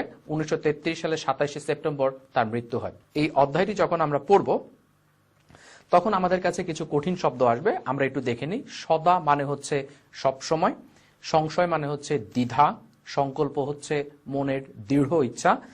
সংশয় সংকল্প সদা টলে, মনের দৃঢ় ইচ্ছা পূরণ করায় বাধা যে তৈরি হয় সেটি। শুভ্র মানে সাদা, এখানে পরিষ্কার বা অমলিন অর্থে ব্যবহার করা হয়েছে। যবে যখন, প্রশমিতে উপশম করতে নিবারণ করতে, প্রশমিতে পারে ব্যথা, যন্ত্রণার উপশম ঘটাতে পারে। উপেক্ষা গ্রাহ্য না করা, অবহেলা করা, গুরুত্ব না দেওয়া। ছল হচ্ছে ওজর বা বিভিন্ন রকমের ছুতা দেওয়া। ম্রিয়মাণ, কাতর বা বিষাদগ্রস্ত। এই কবিতাটিতে তুমি যখন পড়বে, কবিতাটি পড়ার আগে শিক্ষার্থী বন্ধুরা তোমরা অবশ্যই এর যে শব্দার্থ অংশ আছে সেই শব্দার্থ বা টিকা অংশটা তোমরা খুব ভালো করে বুঝে নিবে, কারণ এটি যদি তোমাদের জানা থাকে তাহলে কবিতাটি পাঠ করার সময় তোমাদের কাছে একটি অন্যরকম আনন্দ উপলব্ধি হবে। আমরা পরবর্তীতে সরাসরি মূল কবিতায় চলে যাচ্ছি। এখানে আমরা দেখছি ছবিটিতে একজন লোক বাড়ি থেকে বের হচ্ছে, কিন্তু তার মধ্যে রয়েছে এক ধরনের সংশয় বা দ্বিধা। এই দ্বিধা নিয়েই এই কবিতাটি, পাছে লোকে কিছু বলে, কামিনী রায়ের এই কবিতার মধ্যে সেই সংশয় বা দ্বিধা কিভাবে একজন মানুষকে তার মূল উদ্দেশ্য বা মূল লক্ষ্য থেকে দূরে সরিয়ে রাখে সেই বিষয়টি কিন্তু আমরা এখানে দেখতে পারবো। এখন আমরা কবিতায় চলে আসি সরাসরি। এখানে কবিতার প্রথম 8টি লাইন দেওয়া আছে। করিতে পারি না কাজ, সদা ভয় সদা লাজ। একজন মানুষের কথা বলা হয়েছে, বা এখানে আমরা কবি দিয়েই উল্লেখ করি, কবি এখানে কোনো কাজ করতে পারছেন না, কারণ তার মধ্যে সবসময় ভয় এবং লজ্জা। একটা কথা তোমাকে সবসময় মনে রাখতে হবে শিক্ষার্থী বন্ধুগণ, যে জীবনে সফলতা অর্জন করতে হলে লজ্জা ও ভয় এই দুটোকে অতিক্রম করেই তোমাকে চেষ্টা করতে হবে। কারণ তুমি যখন কোনো কাজ করবে তোমার সামনে বাধা আসবে, তোমার সামনে পরাজয় আসবে, কিন্তু তাতে তুমি যদি ভয় বা লজ্জা পেয়ে তুমি আর সেই কাজটি না করো, কখনো কিন্তু তুমি তোমার যে অভিষ্ট লক্ষ্য বা গন্তব্য সেখানে তুমি কিন্তু কখনো পৌঁছাতে পারবে না। সংশয়ে সংকল্প সদা টলে, পাছে লোকে কিছু বলে। এখানে কবি যে কথাটি বলেছেন সেটি হচ্ছে যে তার যে সংকল্প, তার যে পণ, তার যে উদ্দেশ্য, সেটি সবসময় এক জায়গায় থাকছে না, সেটি নড়ে যাচ্ছে, বা তিনি তার লক্ষ্যে পৌঁছাতে পারছেন না। কারণ মানুষ তাকে কি নিয়ে সমালোচনা করবে, মানুষ তাকে নিয়ে কি ভাববে, সেই সমালোচনার ভয়কে তিনি খুব ভয় পান। এখানে পাছে লোকে কিছু বলে বলতে সেই সমালোচনার ভয় বা মানুষ তাকে নিয়ে কি ভাবছে সে বিষয়টিকে বলা হয়েছে। তার মানে প্রথম 4টি লাইনে আমরা যে বিষয়টি দেখতে পাচ্ছি, তোমার যদি কোনো সংকল্প থাকে, তোমার যদি কোনো প্রতিজ্ঞা থাকে, সেটাকে পূরণ করতে হলে অবশ্যই তোমাকে ভয় এবং লজ্জা এ দুটিকে উপেক্ষা করে যেতে হবে। কে কি বলল তাতে তো আড়ালে থাকি, নীরবে আপনা ঢাকি। কবি নিজেকে আড়ালে রাখেন, মানুষের সামনে আনেন না, কারণ ভুল ত্রুটি অন্যের চোখে ধরা পড়বেই, এটা খুব স্বাভাবিক। কিন্তু সেই ভুল ত্রুটি ধরা পড়বে এই ভয়ে তুমি যদি নিজেকে প্রকাশ না করো, তুমি যদি নিজেকে দূরে রাখো, কখনোই কিন্তু তুমি তোমার গন্তব্যে বা তোমার লক্ষ্যে পৌঁছাতে পারবে না। এখানে কবি কামিনী রায় কিন্তু সেই কথাটাই বলছেন, সম্মুখে চরণ নাহি চলে, পাছে লোকে কিছু বলে।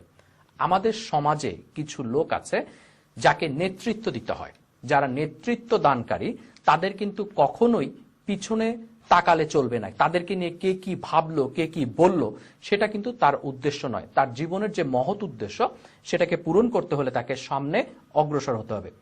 আমরা যে এই 8টি লাইন পড়লাম, এই 8টি লাইন পড়ার পরে আমাদের মধ্যে একটি মূল বিষয় কিন্তু আমরা দাঁড়া করাতে পারি। সেটি হচ্ছে, আমরা একটু স্লাইডে দেখব, সংশয় ও সমালোচনার ভয় উপেক্ষা করে আমাদেরকে কিন্তু সংকল্পে পৌঁছাতে হবে। অর্থাৎ তুমি যখন তোমার কোনো অভিষ্ট লক্ষ্যে পৌঁছাতে চাও, তখন কিন্তু তোমাকে সবসময় সেই সংশয় বা সংকল্পের কথা ভুলে গেলে চলবে না। প্রিয় শিক্ষার্থী বন্ধুরা, আমরা পরবর্তী স্লাইডে যে বিষয়টি দেখব সেটি হচ্ছে কবিতার পরের 8টি লাইন। সবাইকে পরের 8টি লাইন আমরা একটু স্ক্রিনে দেখি। হৃদয়ে বুদবুদ মতো ওঠে শুভ্র চিন্তা কত। এখানে শুভ্র চিন্তা বলতে স্বচ্ছ চিন্তাকে বলা হয়েছে, ভালো চিন্তাকে বলা হয়েছে।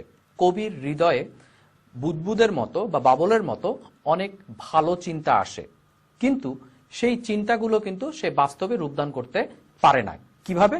মিশে যায় হৃদয়ের তলে, পাছে লোকে কিছু বলে। আমাদের সমাজে অনেক মানুষ আছে যারা অন্যের জন্য কিছু করতে চায়, অন্যের ভালো চায়, অন্যের মঙ্গল চায়, কিন্তু অন্যের মঙ্গল চাইলেও তোমাকে যে কাজটি করতে হবে সেটি হচ্ছে সেই কাজটির সাথে তোমাকে একনিষ্ঠভাবে লেগে থাকতে হবে। কিন্তু তুমি যদি অপরের সমালোচনার ভয়ে, অপরের কি বলবে সেই চিন্তা করে তুমি যদি সেই কাজটি না করো, তোমার সেই ভালো চিন্তাগুলো যেখান থেকে এসেছিল আবার সেখানেই হারিয়ে যাবে, অর্থাৎ তুমি কিন্তু তোমার অভীষ্ট লক্ষ্যে পৌঁছাতে পারবে না। তাহলে মিশে যায় হৃদয়ের তলে, এই লাইনটির মধ্য দিয়ে কবি যে কথাটি বোঝাতে চেয়েছেন সেটি হচ্ছে প্রত্যেকটি মানুষ যদি তার স্বপ্নগুলোকে, ভালো চিন্তাগুলোকে বাস্তবে রূপদান দিতে চায় বা বাস্তবে রূপ লাভ করাতে চায়, তাহলে কিন্তু তাকে চেষ্টা করতে হবে। কে কি বলল, কে কি ভাবলো, এগুলো নিয়ে না ভেবে বরং সেগুলোকে বাস্তবে রূপ দেওয়ার জন্য যদি যে চেষ্টা, সেই চেষ্টায় যদি মানুষ নিবদ্ধ থাকে, নিমগ্ন থাকে, তাহলেই সে কিন্তু সফলতা লাভ করতে পারবে। কিন্তু কবি এখানে পারছেন না, কিসের ভয়? সমালোচনা বা লোকলজ্জার ভয়ে। প্রাদে প্রাণ জবে, আখি সযতনে শুষ্ক রাখি, নির্মল নয়নের জলে, পাছে লোকে কিছু বলে। কবির প্রাণ অনেক সময় কেঁদে ওঠে, কবির মধ্যে কান্না পায়, দুঃখ পায়, মানুষ দুঃখ, বেদনায়, কষ্টে কাঁদে। কিন্তু কবি মনের ভিতরে গুমরে কাঁদলেও সেই কান্নাটাকে তার চোখের ভাষায় প্রকাশ করতে দেয় না। এর পেছনের কারণ কবি তাকে প্রকাশ করে না। কে কি বলল, কে কি ভাবলো, সেটি নিয়ে তিনি সবসময় দ্বিধার মধ্যে থাকেন। এই যে অপরে কি বলল, অপরে কি ভাবলো, তার জন্য তুমি নিজেকে সবসময় গুটিয়ে রাখো, তুমি নিজেকে সবসময় আড়ালে রাখো, দূরে রাখো, এই বিষয়টি কিন্তু কবি এখানে তুলে ধরেছেন। তাহলে এই যে 8টি লাইন পেলাম, এই 8টি লাইনের একটি মূল বিষয়ও কিন্তু আমরা পাই, সেটি আমরা একটু দেখি। সমালোচনার ভয় উপেক্ষা করেই ভালো কাজের চেষ্টা করতে হবে। তাহলে তুমি যখন কোনো ভালো কাজ করবে, তোমার মধ্যে অনেক সময় অনেক ভালো কাজের ভাবনা আসতে পারে।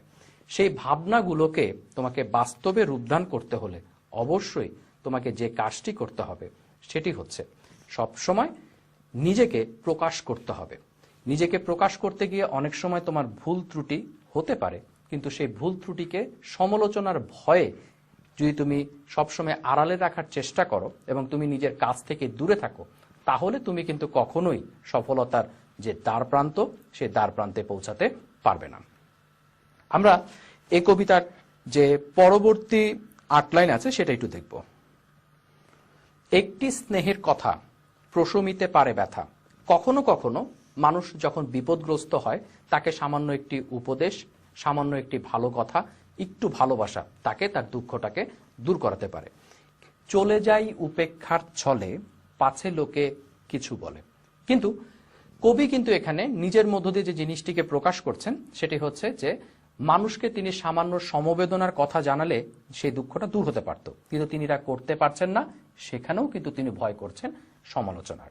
তাহলে আমাদেরকে যে জিনিসটা মাথায় রাখতে হবে সেটি হচ্ছে সমালোচনার ভয়ে যদি কোনো কাজ করা থেকে আমরা বিরত থাকি, তাহলে কিন্তু আসলেই আমাদের কাজটা আর করা হয়ে উঠবে না। এখানে মানুষের প্রতি যে স্নেহ মমতা আমাদের প্রদর্শন করা দরকার, সমস্ত লোকলজ্জা বা মানুষ কি বলবে সেই ভয়কে উপেক্ষা করেই আমাদের সেই কাজটি করা উচিত। কেননা একজন মানুষের প্রতি আমরা সমবেদনাশীল হলে বা একজন মানুষকে আমরা যদি প্রকৃত সমবেদনা জানাতে পারি, তাহলে কিন্তু তার দুঃখ কষ্ট অনেকাংশে কমে যায়। আমরা পরের 4 লাইনে দেখব। মহৎ উদ্দেশ্যে যবে, একসাথে মিলি সবে, পারে না মিলিতে সেই দলে, পাছে লোকে কিছু বলে।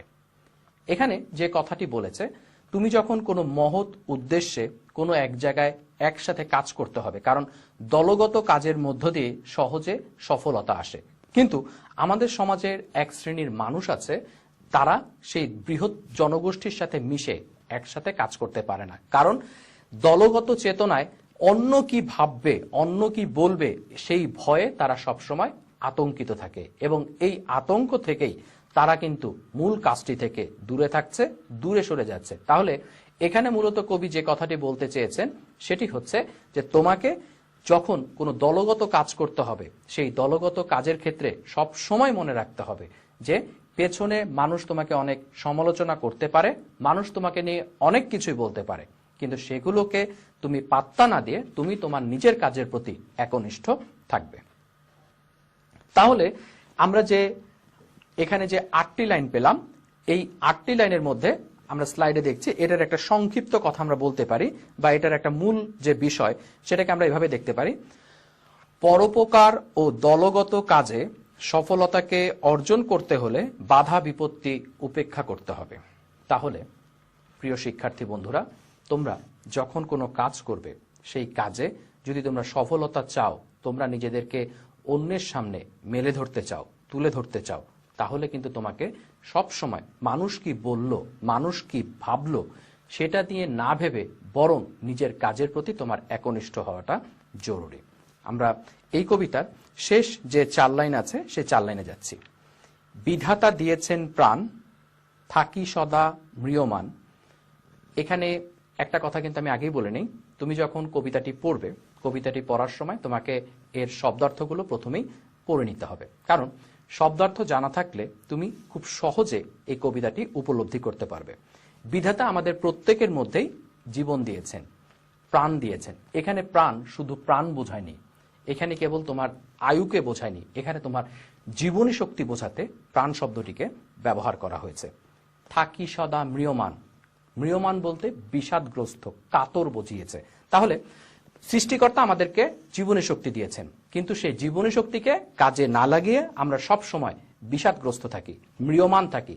এই যে আমাদের মধ্যে বিষাদ, আমাদের মধ্যে যে কষ্ট ভাবনা, দুঃখ ভাবনা, যে হতাশা, সেই বিষয়টা কিন্তু এখানে কবি উল্লেখ করছেন। শক্তি মরে ভীতির কবলে, পাছে লোকে কিছু বলে। প্রত্যেকটি মানুষের মধ্যে কিছু করার ক্ষমতা আছে, যেটাকে আমরা ইনার স্পিরিট বলে থাকি। এই মানুষের যে আত্মশক্তি, সেটা কত শক্তি, সেটা তুমি যতক্ষণ পর্যন্ত সেটাকে কাজে লাগাতে না পারবে, তুমি তোমার সেই অসীম শক্তির ক্ষমতা উপলব্ধি করতে পারবে না। কিন্তু তুমি যদি সমালোচনা ও লোকলজ্জার ভয়ে তোমার নিজের সেই অন্তরাত্মার শক্তিকে কোনো কাজে না লাগাও, তাহলেই কিন্তু তুমি কখনোই সফলতার দ্বার প্রান্তে পৌঁছাতে পারবে না। কোনো কাজ করতে গেলে কেউ অনেক সময় দ্বিধাগ্রস্ত হয়, কে কি মনে করবে, কে কি সমালোচনা করবে, এই ভেবে তারা বসে থাকে। এর ফলে কাজ সামনে যায় না বা এগোয় না। যারা সমাজে অবদান রাখতে চান তাদের দ্বিধা করলে চলবে না, দৃঢ় মনোবল নিয়ে লোকলজ্জা ও সমালোচনাকে উপেক্ষা করতে হবে।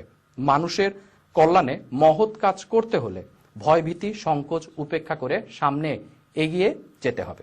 আমরা এই অধ্যায় থেকে এই বিষয়টিকে পাচ্ছি, তোমরা স্ক্রিনে এটির মূল বিষয়টি দেখে নিবে। এখন তোমাদের জন্য ছোট্ট একটু বাড়ির কাজ। বাড়ির কাজটি হচ্ছে, জীবনতে সফলতা অর্জনে সমালোচনা ও লোকলজ্জা উপেক্ষা করা জরুরি কেন? তোমরা এই বিষয়টি নিয়ে 5টি বাক্য ভাষায় লিখবে, যাতে তোমরা এখান থেকে যে কোনো প্রশ্ন আসলে খুব সহজে সেটিকে ব্যবহার করতে পারো। প্রিয় শিক্ষার্থী বন্ধুরা, আমাদের আজকের এই কবিতাটি, আমি আশা করি তোমাদেরকে কবিতাটি বুঝতে সহযোগিতা করবে, এবং আমাদের এই ক্লাসটি তুমি যদি মনোযোগ দিয়ে শোনো, তাহলে এই কবিতা থেকে যে কোনো চরণ সম্পর্কে তুমি খুব ভালো করে জানতে পারবে। তবে যদি আমাদের ক্লাসটা তোমার ভালো লেগে থাকে, তাহলে আমার ঘরে আমার স্কুল এই অনুষ্ঠানের যে তোমার ইউটিউব পেজ এবং ফেসবুক পেজ আছে, সেখান থেকে তুমি আর পুনঃপ্রচার দেখতে পারো। এছাড়া কিশোর বাতায়নও তুমি এটিকে পাবে। এছাড়া এই অনুষ্ঠান সম্পর্কে তোমার যদি কোনো সুচিন্তিত মতামত থেকে থাকে, স্ক্রিনে দেওয়া যে মেইল অ্যাড্রেস আছে, ইমেইল অ্যাড্রেসে তুমি তোমার মতামতকে দিতে পারো। ধন্যবাদ সবাইকে। আশা করি তোমরা ভালো থাকবে এবং আমার ঘরে আমার স্কুল এই অনুষ্ঠানের সাথেই থাকবে।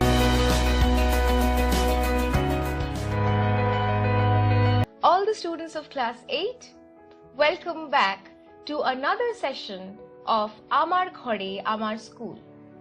Today we are going to study English paper 2, Unit 6, Infinitive, Gerund and Participle. We will pick up today's lesson right from where we left it in the previous class of Infinitive, Gerund and Participle. We will continue the remaining portion of our topic now. So students, let us learn about gerund in more detail now. So, we are going to read the following sentences and see what roles are played by the words ending in ing.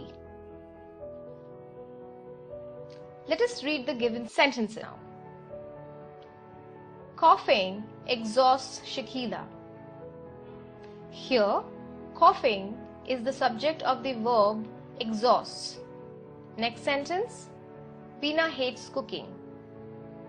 Over here, cooking is the direct object of the verb hates. So, can you guess the roles played by the words here? Let us see what they are. In the above examples, cooking and coughing are used as nouns and are called gerund. Although both the present participle and the gerund are formed by adding ing to the verb, note that the participle does the job of an adjective while the gerund does the job of a noun. Swiftly moving into the next part, let us look at few examples of gerund to understand how they are used. Also, we would get to see that in all the cases, the gerund is functioning as a noun. Now, let us look at the gerund which are used as the subject of the sentence. Examples are: eating uncooked food is not good. Hunting tigers is dangerous. Flying makes me nervous. Brushing your teeth is important. Now, let us look at few gerunds which are used after prepositions. The gerund must be used when a verb comes after a preposition. This is also true for certain expressions ending in a preposition. Examples are: can you sneeze without opening your mouth? She's good at painting. We arrived in Khulna after driving all night. Now, so far we have seen gerund being used as the subject of the sentence and those which are being used after prepositions.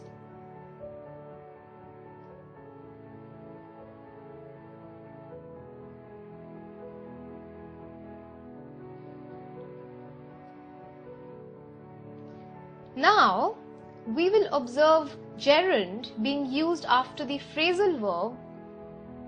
The phrasal verbs are composed of a verb and preposition or adverb. The examples are: when will you give up smoking? She always puts off going to the dentist. He kept on asking for money. I'm looking forward to hearing from you soon. I'm used to waiting for buses. So now let us see how gerund are used after some expressions. The gerund is necessary after the expressions like can't help, can't stand, to be worth, and it's no use. Examples: I can't stand being stuck in traffic jams. It's no good wasting your time. Now, there is one important thing that we must remember. In English, the present participle has the same form as the gerund, and the difference is in how they are used.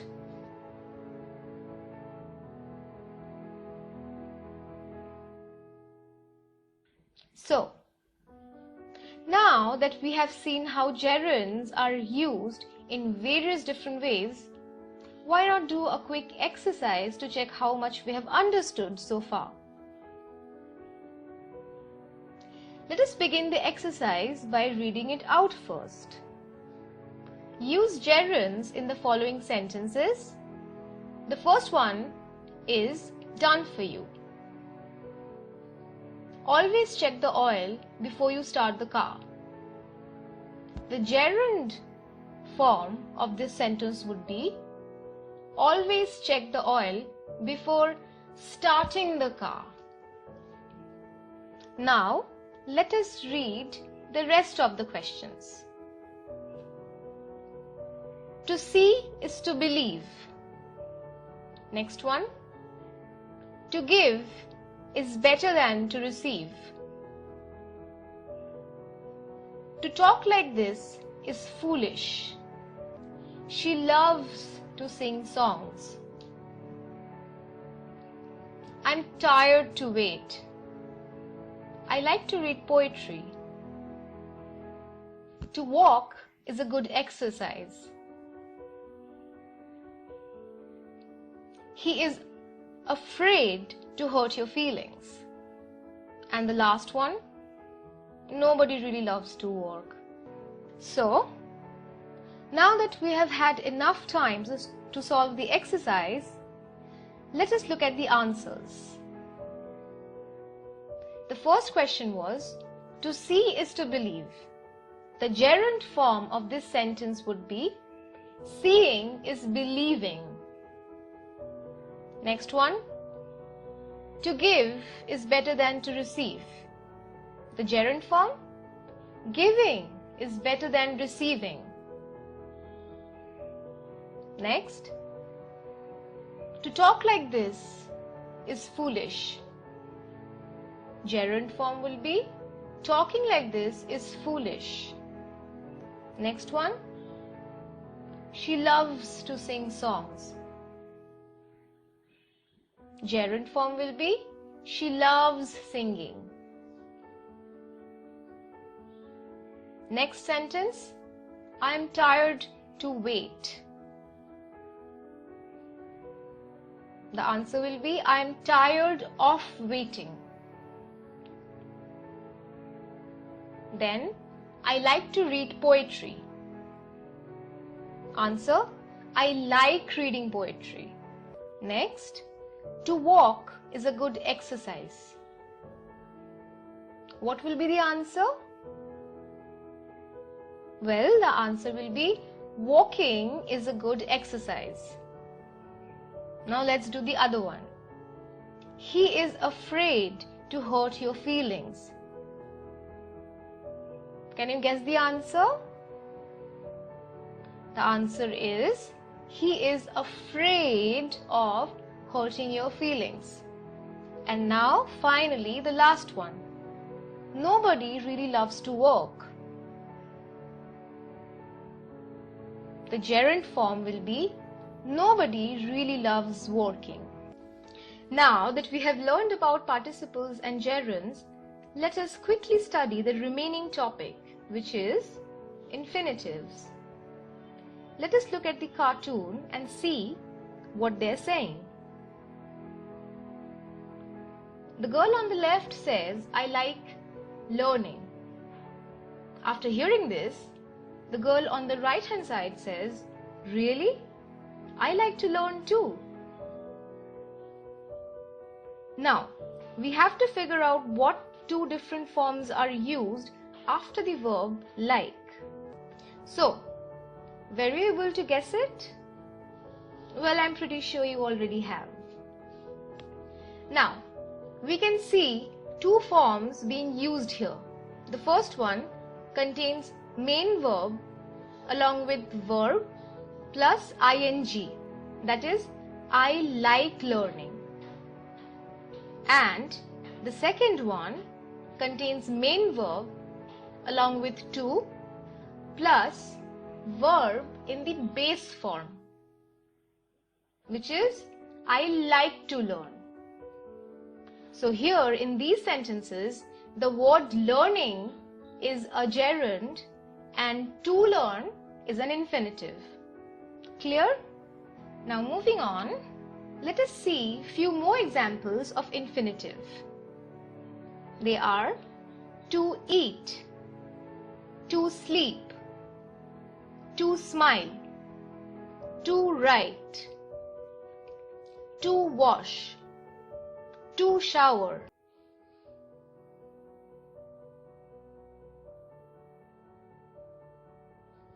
Now, students, let us discuss about the two different types of infinitives, which are the to infinitive, which is composed of to plus base, and the zero infinitive or the bare infinitive, which is composed of only the base.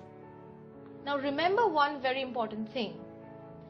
The present infinitive is the base form of verb that we will find in a dictionary.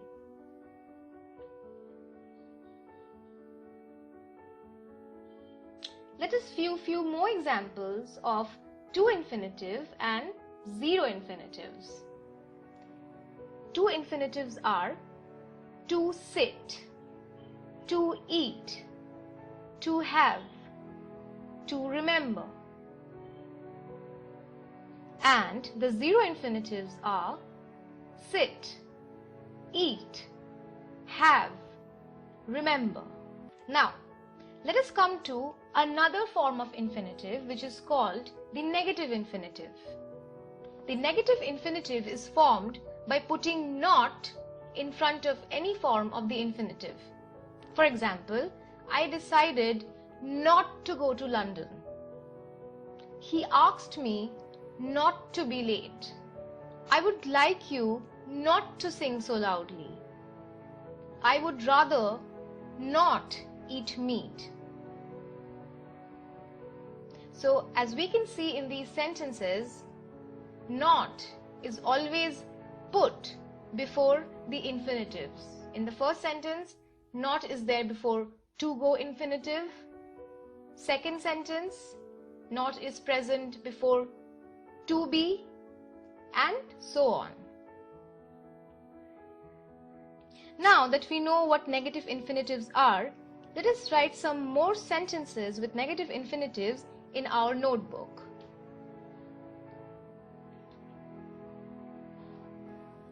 Well, I hope all of you have understood the lesson clearly enough so far. Well, we learned a lot in today's lesson, didn't we? Now, let us see the different forms of usage of infinitives. The two types of usage are, the first one, the to infinitive as the subject of the sentence, and the second type, the to infinitive with adverbs.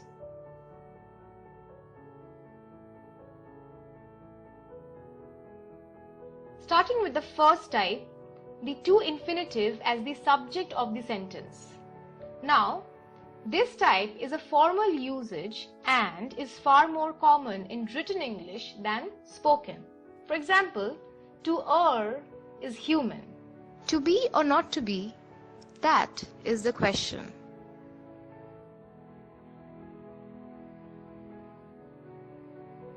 Now, the next infinitive, which is the to infinitive with adverbs. The to infinitive is used frequently with the adverbs to and enough. Let us see a few examples.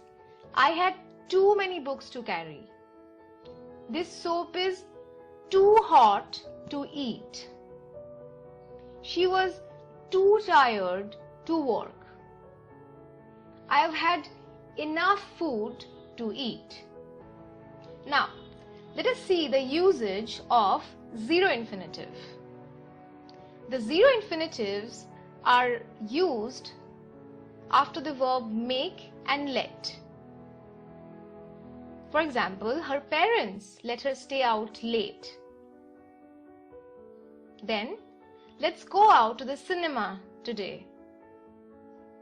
One more. The rains made us stay at home.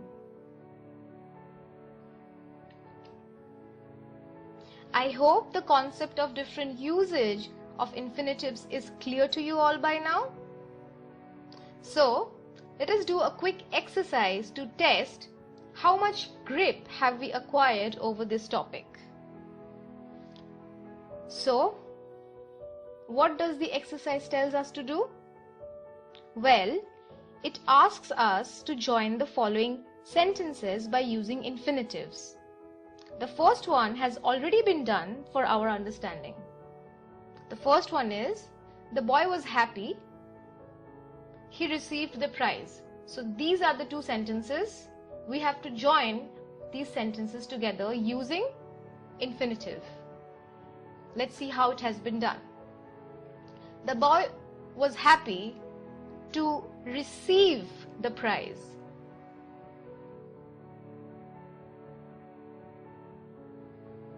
Now let us read rest of the sentences. The second one, he did not have even a coin with him. He could not buy a loaf of bread. Next one, he went to the market. He wanted to buy some vegetables.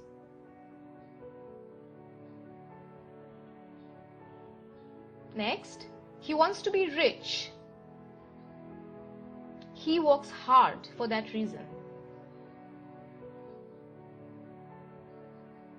And finally, he collects old stamps. It is his hobby. Well, figuring out the answers are really fun, isn't it?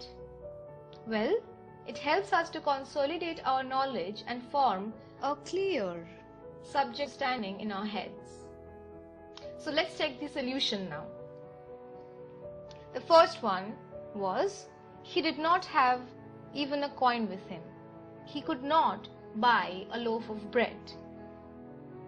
The joined sentence will be, he did not have even a coin with him to buy a loaf of bread.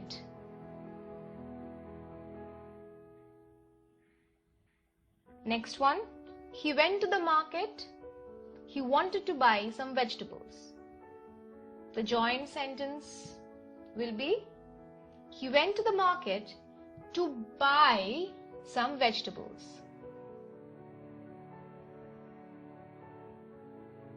Then, he wants to be rich.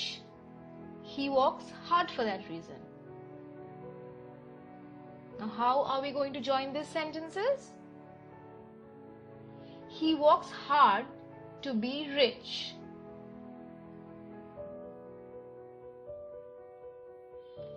And the last one is, he collects old stamps. It is his hobby. The joined sentence would be, it is his hobby to collect stamps. So, students, let us see what we have learned so far in our lessons. We have learned what are infinitives, gerunds and participles. And then we have learned how to use infinitive, gerunds and participles in sentences. Now, let us see what do we have to do for our homework. Write a paragraph with at least 10 sentences about the sports that you love most. Please make sure you use infinitives, gerunds and participles, both present and past, in your sentences and underline them. And we have arrived at the end of today's class. You can also rewatch this video on Facebook and YouTube channel of Amar Ghore Amar School. So stay healthy, stay safe and do your homework. See you next time. The homework given in today's class needs to be answered in the respective notebook for the subject. Once the school reopens, you must submit the same to your subject teacher for evaluation. This marks will be considered for your continuous evaluation and contribute to your final performance. Hope you stay healthy and safe. Follow the rules set out by the government. নবম শ্রেণীর শিক্ষার্থীরা, আশা করি সবাই ভালো আছো। আমার ঘরে আমার স্কুলের আজকের পাঠে তোমাদেরকে স্বাগত। আজকে আমরা তোমাদের গণিত বইয়ের দ্বিতীয় অধ্যায় সেট ও ফাংশনের কিছু গুরুত্বপূর্ণ বিষয় নিয়ে আলোচনা করব। আজকের পাঠে আমরা সার্বিক সেট, পূরক সেট, সংযোগ সেট, ছেদ সেট, নিশ্ছেদ সেট এবং শক্তি সেট নিয়ে আলোচনা করব। আজকের পাঠ শেষে আমরা সার্বিক সেট এবং পূরক সেট ব্যাখ্যা করতে পারবো, সেটের সংযোগ ও ছেদ ব্যাখ্যা করে যাচাই করতে পারবো, শক্তি সেট ব্যাখ্যা করতে পারবো এবং 2 ও 3 সদস্য বিশিষ্ট সেটের শক্তি সেট গঠন করতে পারবো। তাহলে এখন চলো আমাদের মূল আলোচনায় চলে যাই। প্রথমেই চলো আমরা দেখি আমাদের পাঠ্য বইয়ে সার্বিক সেটের সংজ্ঞা কিভাবে দেওয়া হয়েছে। বইয়ে বলা আছে, প্রদত্ত সকল সেট যদি একটি নির্দিষ্ট সেটের উপসেট হয়, তবে ওই নির্দিষ্ট সেটকে তার উপসেটগুলোর সাপেক্ষে সার্বিক সেট বলা হয়। ইংরেজিতে একে বলা হয় ইউনিভার্সাল সেট। আমরা একটি উদাহরণের সাহায্যে এটি বোঝার চেষ্টা করি। চলো, ধরো আমাদেরকে দুটি সেট দেওয়া আছে। একটি হলো সেট এ, এর উপাদানগুলো হলো এ ও ইউ। আমাদেরকে আরো একটি সেট দেওয়া আছে, ধরো সেট বি, এর উপাদানগুলো হলো এ, ই, আই, ও এবং ইউ। লক্ষ্য করো, এখানে এ সেটে যে 3টি উপাদান আছে তা বি সেটের 5টি উপাদানের মধ্যেই আছে। দেখো, এ সেটের উপাদান হলো এ, এটি বি সেটের মধ্যে আছে। আবার এ সেটের উপাদান ও বি সেটের মধ্যে আছে। এ সেটের উপাদান ইউ বি সেটের মধ্যে আছে। তাহলে বি সেটে যে 5টি উপাদান আছে তার মধ্যেই এ সেটের প্রতিটি উপাদানই আছে। অর্থাৎ এক্ষেত্রে আমরা বলতে পারি যে এ সেট হলো বি সেটের একটি উপসেট। অর্থাৎ এ সেটের সকল উপাদান বি সেটে বিদ্যমান। তাহলে আমরা বলতে পারি যে বি সেট হলো এ সেটের সাপেক্ষে সার্বিক সেট। এ সেটের সাপেক্ষে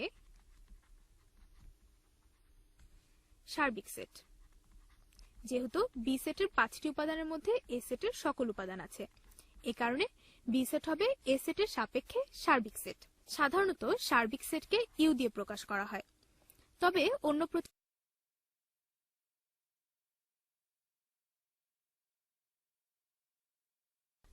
জোড় স্বাভাবিক সংখ্যার যে সেট আছে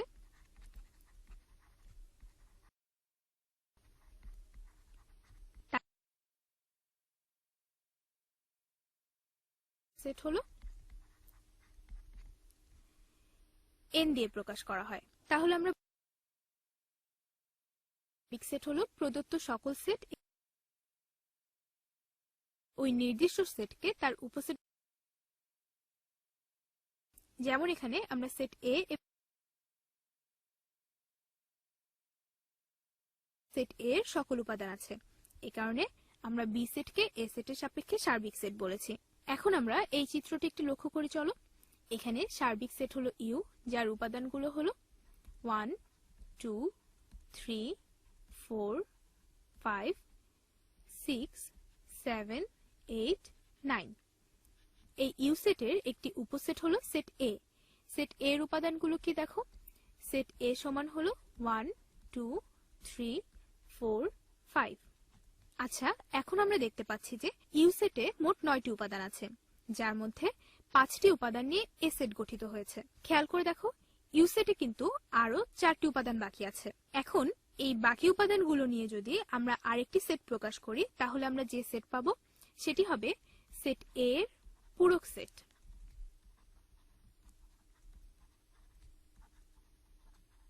পূরক সেটকে লেখা হয় এভাবে এবং বলা হয় এ প্রাইম। অর্থাৎ তাহলে এক্ষেত্রে পূরক সেট হবে বা এ প্রাইম সমান হলো 6 7 8 9। তাহলে দেখো এ প্রাইম সেটের উপাদান হবে 6 7 8 9। তাহলে আমরা বলতে পারি যে কোন সার্বিক সেটের নির্দিষ্ট একটি উপসেটের সেট বহির্ভূত সকল উপাদান নিয়ে গঠিত সেটকে সেই নির্দিষ্ট সেটের পূরক সেট বলা হয়। যেমন এখানে দেখো একটি সার্বিক সেট ইউ এর নির্দিষ্ট একটি উপসেট হলো সেট এ। এই সেট এ এর বহির্ভূত সকল উপাদান নিয়ে যে সেট গঠিত হয়েছে সেটি হচ্ছে সেট এ প্রাইম। এই সেট এ প্রাইমকে আমরা বলছি পূরক সেট। ইংরেজিতে একে বলা হয় কমপ্লিমেন্ট অফ আ সেট। গাণিতিকভাবে পূরক সেট এ প্রাইম সমান হলো এ প্রাইম সমান ইউ বাদ এ। এখন চলো আমরা এই সম্পর্কিত একটি সমস্যা সমাধানের চেষ্টা করি। মনে করো আমাদেরকে একটি সার্বিক সেট দেওয়া আছে সেট ইউ। সেট ইউ সমান হলো 0 1 2 3 4 5 6 7 8 9। এছাড়াও আমাদেরকে সেট ইউ এর একটি উপসেট দেওয়া আছে। উপসেট এ সমান হলো 0 1 3 7 9। আরেকটি উপসেট দেওয়া আছে সেট বি।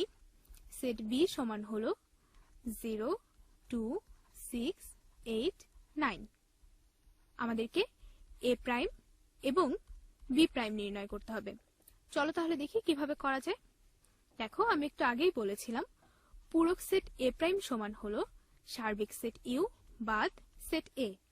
তাহলে এখন যদি আমরা এদের মান বসাই, সেট ইউ হলো 0 1 2 3 4 5 6 7 8 9 বাদ সেট এ হলো 0 1 3 7 9। এখন তাহলে দেখো সেট ইউ এর উপাদানগুলো থেকে সেট এ এর উপাদানগুলো বাদ দিতে হবে। তো চলো দেখি সেট এ এর কি কি উপাদান সেট ইউ এ আছে। সেট এ এর উপাদান হলো 0, যেটি সেট ইউ তে আছে। আরেকটি উপাদান 1, এটিও সেট ইউ তে আছে। আরেকটি উপাদান হলো 3, এটি সেট ইউ তে আছে। 7 সেট ইউ তে আছে এবং 9 সেট ইউ তে আছে। তাহলে সেট ইউ এর আর কি কি উপাদান বাকি থাকলো দেখো।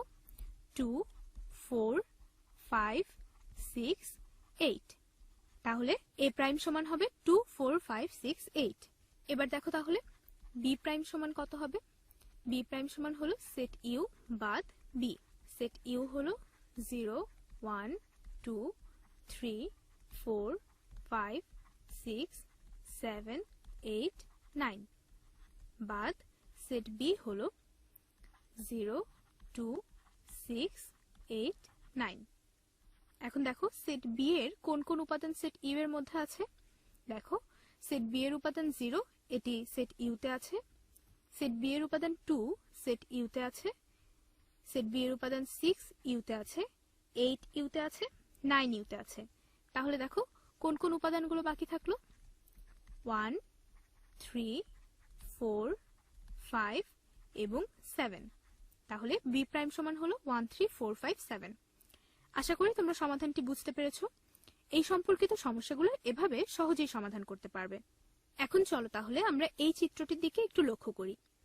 দেখো এখানে আমরা দুটি সেট দেখতে পাচ্ছি। একটি হলো সেট A। সেট A এর উপাদানগুলো হলো 1 3 5 7 9। অন্য সেটটি হলো সেট B। সেট B এর উপাদানগুলো হলো 0 2 4 6 8। এখন আমরা এমন একটি সেট সেট C চিন্তা করতে চাই যেখানে সেট A এবং সেট B এর সকল উপাদান থাকবে। একে আমরা চিত্র দিয়ে এভাবে প্রকাশ করতে পারি। দেখো এটি হলো সেট C যেখানে সেট A এবং সেট B এর সকল উপাদান আছে। অর্থাৎ সেট C সমান হলো 0 1 2 3 4 5 6 7 8 9।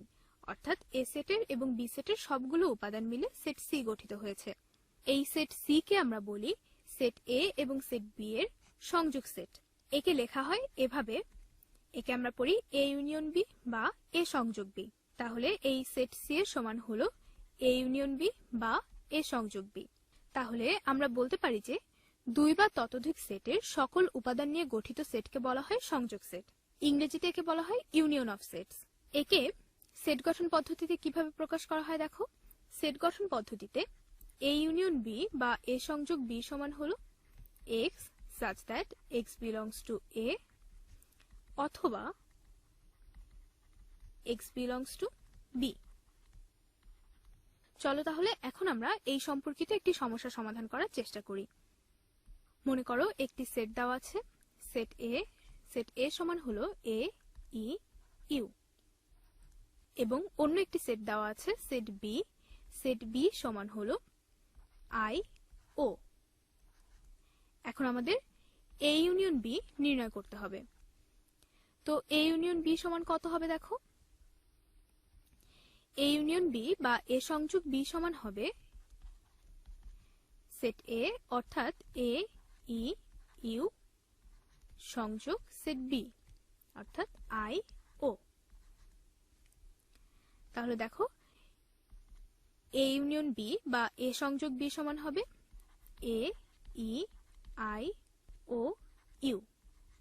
সুতরাং এটি হলো আমাদের নির্ণেয় সেট। আশা করি তোমরা সংযোগ সেট কিভাবে নির্ণয় করতে হয় তা বুঝতে পেরেছো। এবার চলো তাহলে দেখি ছেদ সেট কি। ইন্টারসেকশন সংজ্ঞা অনুযায়ী দুই বা ততোধিক সেটের সাধারণ উপাদান নিয়ে গঠিত সেটকে ছেদ সেট বলে। একে সেট গঠন পদ্ধতিতে এভাবে প্রকাশ করা হয় ইন্টারসেকশন B সমান হলো x such that x belongs to A এবং x belongs to B। অর্থাৎ x A সেটেও থাকবে আবার x B সেটেও থাকবে। তার মানে সেট A এবং সেট B এর সাধারণ উপাদানগুলো নিয়ে যে সেট গঠিত সেটাই হলো এদের ছেদ সেট। এবার চলো আমরা এই চিত্রটি লক্ষ্য করি। দেখো এখানে দুটি সেট আছে। সেট A সমান হলো 0 1 3 5 7 9। অন্যদিকে সেট B সমান হলো 0 2 4 6 8 9। এখন যদি সেট A এবং সেট B পরস্পরকে ছেদ করে তাহলে কি হতে পারে? আমরা এই ব্যাপারটি একটি চিত্রের সাহায্যে প্রকাশ করতে পারি। দেখো সেট A এবং সেট B পরস্পরকে ছেদ করলে আমরা এখানে হলুদ রঙে চিহ্নিত নতুন একটি অংশ পাচ্ছি। এটি হলো সেট A এবং সেট B এর সাধারণ অংশ। অর্থাৎ এখানে সেট এ এবং সেট বি দুটি সেটই আছে। এখন এই অংশে যে উপাদানগুলো আছে সেগুলোই হবে সেট এ এবং সেট বি এর ছেদ সেট। অর্থাৎ আমরা বলতে পারি এ ছেদ বি বা A intersection B সমান হলো, এখানে আছে 0 এবং 9, তাহলে এ ছেদ বি সমান হলো 0, 9। তাহলে আরেকবার দেখো, সেট এ এবং সেট বি এর মধ্যে যে উপাদানগুলো দুটি সেটে আছে সেটিই হবে এদের ছেদ সেট। 0 এবং 9 সেট এ এবং সেট বি দুটি সেটে আছে, এ কারণে এদের ছেদ সেট হলো 0, 9।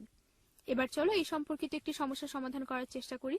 মনে করো আমাদেরকে দুটি সেট দেওয়া আছে, একটি হলো সেট এ সমান হলো 10, 20, 30 এবং 40।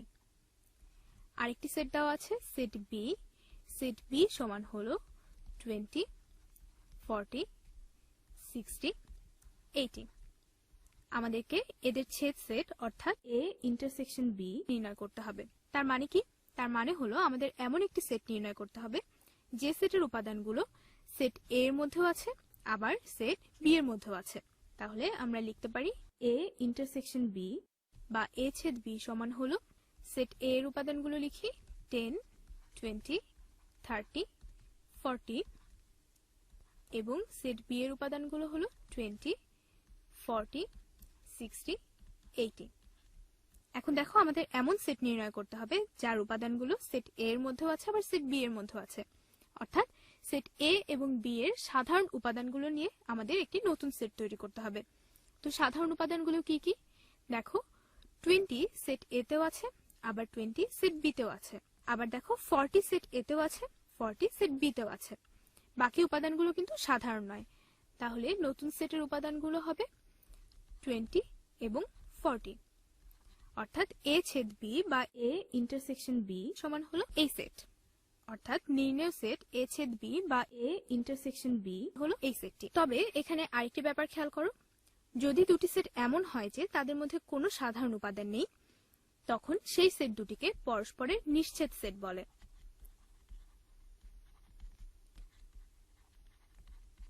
অর্থাৎ যদি এমন হয় এ ছেদ বি সমান হলো ফাঁকা সেট, তাহলে এই এ সেট বি কে বলা হবে নিশ্ছেদ সেট। যেমন দেখো এখানে যদি এমন হতো যে সেট এ এবং সেট বি এর মধ্যে কোনো সাধারণ উপাদান নেই, তখন আমরা তাকে ফাঁকা সেট দিয়ে প্রকাশ করতাম, তখন এদেরকে পরস্পরের নিশ্ছেদ সেট বলা হতো। তাহলে তোমরা নিশ্চয়ই বুঝতে পেরেছো ছেদ সেট এবং নিশ্ছেদ সেট কি এবং কিভাবে ছেদ সেট নির্ণয় করতে হয়। এখন আমরা জানবো শক্তি সেট সম্পর্কে। কোন সেটের সকল উপসেট দ্বারা গঠিত সেটকে ওই সেটের শক্তি সেট বলা হয়। একটি উদাহরণ দিলেই সহজে বুঝতে পারবে। মনে করো একটি সেট দেওয়া আছে, সেট এ সমান হলো এম এন। এখন সেট এ এর উপসেটগুলো কি কি হবে চলো দেখি। সেট এ এর কি কি উপসেট হতে পারে? সেট এ এর উপসেটগুলো হবে এম এন, এম এন এবং ফাঁকা সেট। এখন যদি আমরা এই উপসেটগুলো নিয়ে একটি সেট তৈরি করি তাহলে সেটি কেমন হবে? দেখো একে আমরা বলতে পারি এ এর উপসেটগুলোর সেট। উপসেটের সেট সমান হলো এম এন, এম এন এবং ফাঁকা সেট। এটিই হলো সেট এ এর শক্তি সেট। একে লেখা হয় পি অফ এ হিসেবে। তাহলে দেখো কোন সেটের সকল উপসেট দ্বারা যে নতুন সেট গঠিত হয় সেটিই হলো সেই সেটের শক্তি সেট। কোন সেটের শক্তি সেটে কতগুলো উপাদান থাকে তা খুব সহজেই নির্ণয় করা যায়। যেমন দেখো কোন সেটের উপাদান সংখ্যা যদি হয়, উপাদান সংখ্যা যদি n হয়, তাহলে সেই সেটের শক্তি সেট কত হবে? ওই সেটের শক্তি সেটের উপাদান সংখ্যা হবে 2 টু দি পাওয়ার n। যেমন এখানে এ সেটের দুটি উপাদান আছে, এর শক্তি সেট পি অফ এ এর উপাদান সংখ্যা হলো 4টি, অর্থাৎ 2 টু দি পাওয়ার 2 সমান হলো 4। তাহলে কোন সেটের উপাদান সংখ্যা n হলে তার শক্তি সেটের উপাদান সংখ্যা হবে 2 টু দি পাওয়ার n। এভাবে খুব সহজেই কোন সেটের শক্তি সেটের উপাদান সংখ্যা নির্ণয় করা যায়। এখন চলো তাহলে শক্তি সেট সম্পর্কিত একটি সমস্যা সমাধান করি, তাহলে আমাদের ধারণা আরো স্পষ্ট হবে। মনে করো একটি সেট দেওয়া আছে, সেট জি 1 2 3। এখন সেট জি সমান যদি 1 2 3 হয় তাহলে আমাদের পি অফ জি নির্ণয় করতে হবে, অর্থাৎ সেট জি এর শক্তি সেট নির্ণয় করতে হবে। তো শক্তি সেট নির্ণয় করতে হলে প্রথমে আমাদের সেট জি এর উপসেটগুলো নির্ণয় করতে হবে। সেট জি এর উপসেটগুলো নিয়ে যে সেট গঠিত হবে সেটাই হবে পি অফ জি বা সেট জি এর শক্তি সেট। সুতরাং আমরা লিখতে পারি পি অফ জি সমান হলো, এখানে আমরা একবারে সেট জি এর উপসেটগুলো লিখতে পারি। সেট জি এর উপসেটগুলো হবে 1 2 3 1 2 1 3 2 3 1 2 3 এবং ফাঁকা সেট। তাহলে সেট জি এর শক্তি সেট আমরা নির্ণয় করতে পারলাম। এখন লক্ষ্য করি সেট জি এর শক্তি সেটে কতগুলো উপাদান আছে। দেখো সেট জি এর শক্তি সেটে অর্থাৎ পি অফ জি তে কতগুলো উপাদান আছে তা আমরা গুণে দেখতে পারি। এখানে 1 2 3 4 5 6 7 8 8টি উপাদান আছে। এখন একে আমরা এভাবে লিখতে পারি পি অফ জি এর উপাদান সংখ্যা হলো সমান হলো 8টি উপাদান দেখেছি আমরা। 8 কে আমরা লিখতে পারি 4 into 2 হিসেবে, বা 4 into 2 কে লিখতে পারি 2 into 2 into 2 হিসেবে, বা একে আমরা লিখতে পারি 2 কিউব হিসেবে। সুতরাং পি অফ জি এর উপাদান সংখ্যা হলো 2 কিউব। দেখো আমরা একটু আগেই দেখেছিলাম কোন সেটের শক্তি সেটের উপাদান সংখ্যা হবে ওই সেটের উপাদান সংখ্যা যদি 2 এর ঘাত হয় তাহলে যত হয় তত। এখানে দেখো সেট জি এর উপাদান সংখ্যা হলো 3টি, এ কারণে সেট জি এর শক্তি সেটের উপাদান সংখ্যা হলো 2 এর ঘাত 3 হলে যত হয় তত, অর্থাৎ 8টি। আশা করি আমরা সবাই এখন যে কোনো সেটের শক্তি সেট নির্ণয় করতে পারবো।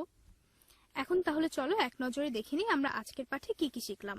আজকের পাঠে আমরা কোন সেটের সার্বিক সেট কিভাবে চিহ্নিত করা যায় তা শিখেছি, প্রদত্ত সেটের পূরক সেট নির্ণয় করেছি, প্রদত্ত সেটের সংযোগ ও ছেদ নির্ণয় করেছি, 2 ও 3 সদস্য বিশিষ্ট সেটের শক্তি সেট আলোচনা করেছি এবং তা নির্ণয় করেছি। তাহলে আজকের মতো এখানেই শেষ করছি। সবাই ভালো থেকো, সুস্থ থেকো, স্বাস্থ্যবিধি মেনে চলো। শিক্ষার্থীবৃন্দ, আমার ঘরে আমার স্কুলে তোমাদের সবাইকে স্বাগত জানিয়ে শুরু করছি আমি জান্নাতুল ফেরদৌস মৌ। আশা করছি সবাই ভালো আছো, সুস্থ আছো। আজকের পাঠে আমরা নবম দশম শ্রেণীর বাংলা সাহিত্য বিষয়ের একটি প্রবন্ধ পড়ব। প্রবন্ধটির নাম উপেক্ষিত শক্তির উদ্বোধন। তোমরা সকলেই বই খাতা নিয়ে চটপট বসে যাও এবং উপেক্ষিত শক্তির উদ্বোধন প্রবন্ধটি বের করো। আজকের ক্লাসে আমরা শিখতে পারবো উপেক্ষিত শক্তির উদ্বোধন। এটা আসলে লিখেছেন কাজী নজরুল ইসলাম। আমরা আজকে এখান থেকে লেখক পরিচিতি পড়ব, অর্থাৎ কাজী নজরুল ইসলামের জীবন সম্পর্কে জানবো, তার জন্ম, মৃত্যু, তার কিছু গ্রন্থ, তার প্রবন্ধ ইত্যাদি নিয়ে আমরা আজকে আলোচনা করব। এবং উপেক্ষিত শক্তির উদ্বোধন এই প্রবন্ধটি দ্বারা লেখক কি বোঝাতে চেয়েছেন বা এই প্রবন্ধটির যে মূল ভাব সেটা আমরা আজকে এই প্রবন্ধটি পড়ব এবং এই প্রবন্ধ থেকে বোঝার চেষ্টা করব। এখান থেকে কিছু শব্দার্থ আজকে আমরা জেনে নিব। তো শিক্ষার্থীরা চলো আমরা মূল পাঠে চলে যাই। শিক্ষার্থীরা প্রথমেই আমরা লেখক পরিচিতি নিয়ে আলোচনা করব। শিক্ষার্থীরা তোমরা লক্ষ্য করো, কাজী নজরুল ইসলাম জন্মগ্রহণ করেন 11ই জ্যৈষ্ঠ 1306 সাল। এটা কিন্তু বাংলা সাল এবং 24শে মে 1899, অর্থাৎ এটা হচ্ছে ইংরেজি সাল। 24শে মে 1899 খ্রিস্টাব্দে কাজী নজরুল ইসলাম জন্মগ্রহণ করেন ভারতের পশ্চিমবঙ্গের বর্ধমান জেলার আসানসোল মহকুমার চুরুলিয়া গ্রামে। তিনি যে গ্রামটিতে জন্মগ্রহণ করেছিলেন সেই গ্রামের নাম হচ্ছে আসানসোল মহকুমার চুরুলিয়া গ্রাম। এই গ্রামটা কিন্তু ভারতের পশ্চিমবঙ্গে বর্ধমান জেলায় অবস্থিত। তোমরা অনেকেই জানো কাজী নজরুল ইসলাম ছোটবেলায় লেটো গানের দলে যোগ দিয়েছিলেন। তিনি কিন্তু পরে বর্ধমান ও ময়মনসিংহের ত্রিশাল থানার দরিরামপুর হাই স্কুলে লেখাপড়া করেন এবং 1917 সালে তিনি সেনাবাহিনীতে যোগ দেন। কাজী নজরুল ইসলামের সাহিত্য জীবনের সূচনা ঘটেছিল কিন্তু 1917 সালে, যখন তিনি সেনাবাহিনীতে যোগদান করেছিলেন। কাজী নজরুল ইসলামের লেখায় তিনি অন্যায় এবং অবিচারের বিরুদ্ধে সোচ্চার হয়েছেন। এজন্য কবি নজরুলকে বিদ্রোহী কবি বলা হয়। তিনি একাধারে রচনা করেছেন ছোট গল্প, প্রবন্ধ, উপন্যাস। সাহিত্যের এমন কোন শাখা নেই যেখানে তিনি তার প্রতিভার স্বাক্ষর রেখে যাননি। তিনি কিন্তু গজল এবং রাগ প্রধান গান সৃষ্টি করেছেন। আরবি এবং ফার্সি শব্দের ব্যবহার তার কবিতাকে আরো আকর্ষণীয় করে তুলেছে। কবি কাজী নজরুল ইসলাম মাত্র 40 বছর বয়সে দুরারোগ্য রোগে আক্রান্ত হয়ে বাকশক্তি হারিয়ে ফেলেন এবং পরবর্তীতে যখন বাংলাদেশ প্রতিষ্ঠা হয়, বাংলাদেশ প্রতিষ্ঠা হওয়ার পর কবিকে আমাদের বাংলাদেশে নিয়ে আসা হয় এবং বাংলাদেশের নাগরিকত্ব প্রদান করা হয় এবং স্বাধীন বাংলায় কবি কাজী নজরুলকে জাতীয় কবির মর্যাদা প্রদান করা হয়। তো শিক্ষার্থীরা, এবার আমরা জেনে নিব কাজী নজরুল ইসলামের কাব্যগুলো আসলে কোনগুলো। অগ্নিবীণা, বিষের বাসি, ছায়ানট, প্রলয় শিখা, চক্রবাক, সিন্ধু হিন্দোল বিশেষভাবে উল্লেখযোগ্য। এই কাব্যগ্রন্থগুলো তোমরা অবশ্যই মনে রাখবে। এবার চলো আমরা দেখিনি গল্প ও উপন্যাস। ব্যথার টান, রিক্তের বেদন, শিউলিমালা, মৃত্যুক্ষুধা, কোহিলিকা। গল্প ও উপন্যাস ছাড়াও কাজী নজরুল ইসলাম কিন্তু প্রবন্ধ গ্রন্থ লিখেছেন। তার প্রবন্ধ গ্রন্থগুলো হচ্ছে যুগবাণী, দুর্দিনের যাত্রী ও রাজবন্দির জবানবন্দি। এছাড়াও কাজী নজরুল ইসলাম আরো অনেক প্রবন্ধ লিখেছেন, অনেক ছোট গল্প লিখেছেন, অনেক গল্প লিখেছেন, উপন্যাস লিখেছেন। এবার আমরা জেনে নিব কাজী নজরুল ইসলাম কত সালে মৃত্যুবরণ করেন। কাজী নজরুল ইসলাম 29 আগস্ট 1976 সালে ঢাকার পিজি হাসপাতালে, বর্তমানে যার নাম বঙ্গবন্ধু শেখ মুজিব মেডিকেল বিশ্ববিদ্যালয়ে, তিনি শেষ নিঃশ্বাস ত্যাগ করেন। ঢাকা বিশ্ববিদ্যালয়ের মসজিদ প্রাঙ্গণে তাকে পরিপূর্ণ সামরিক মর্যাদায় সমাহিত করা হয়েছিল।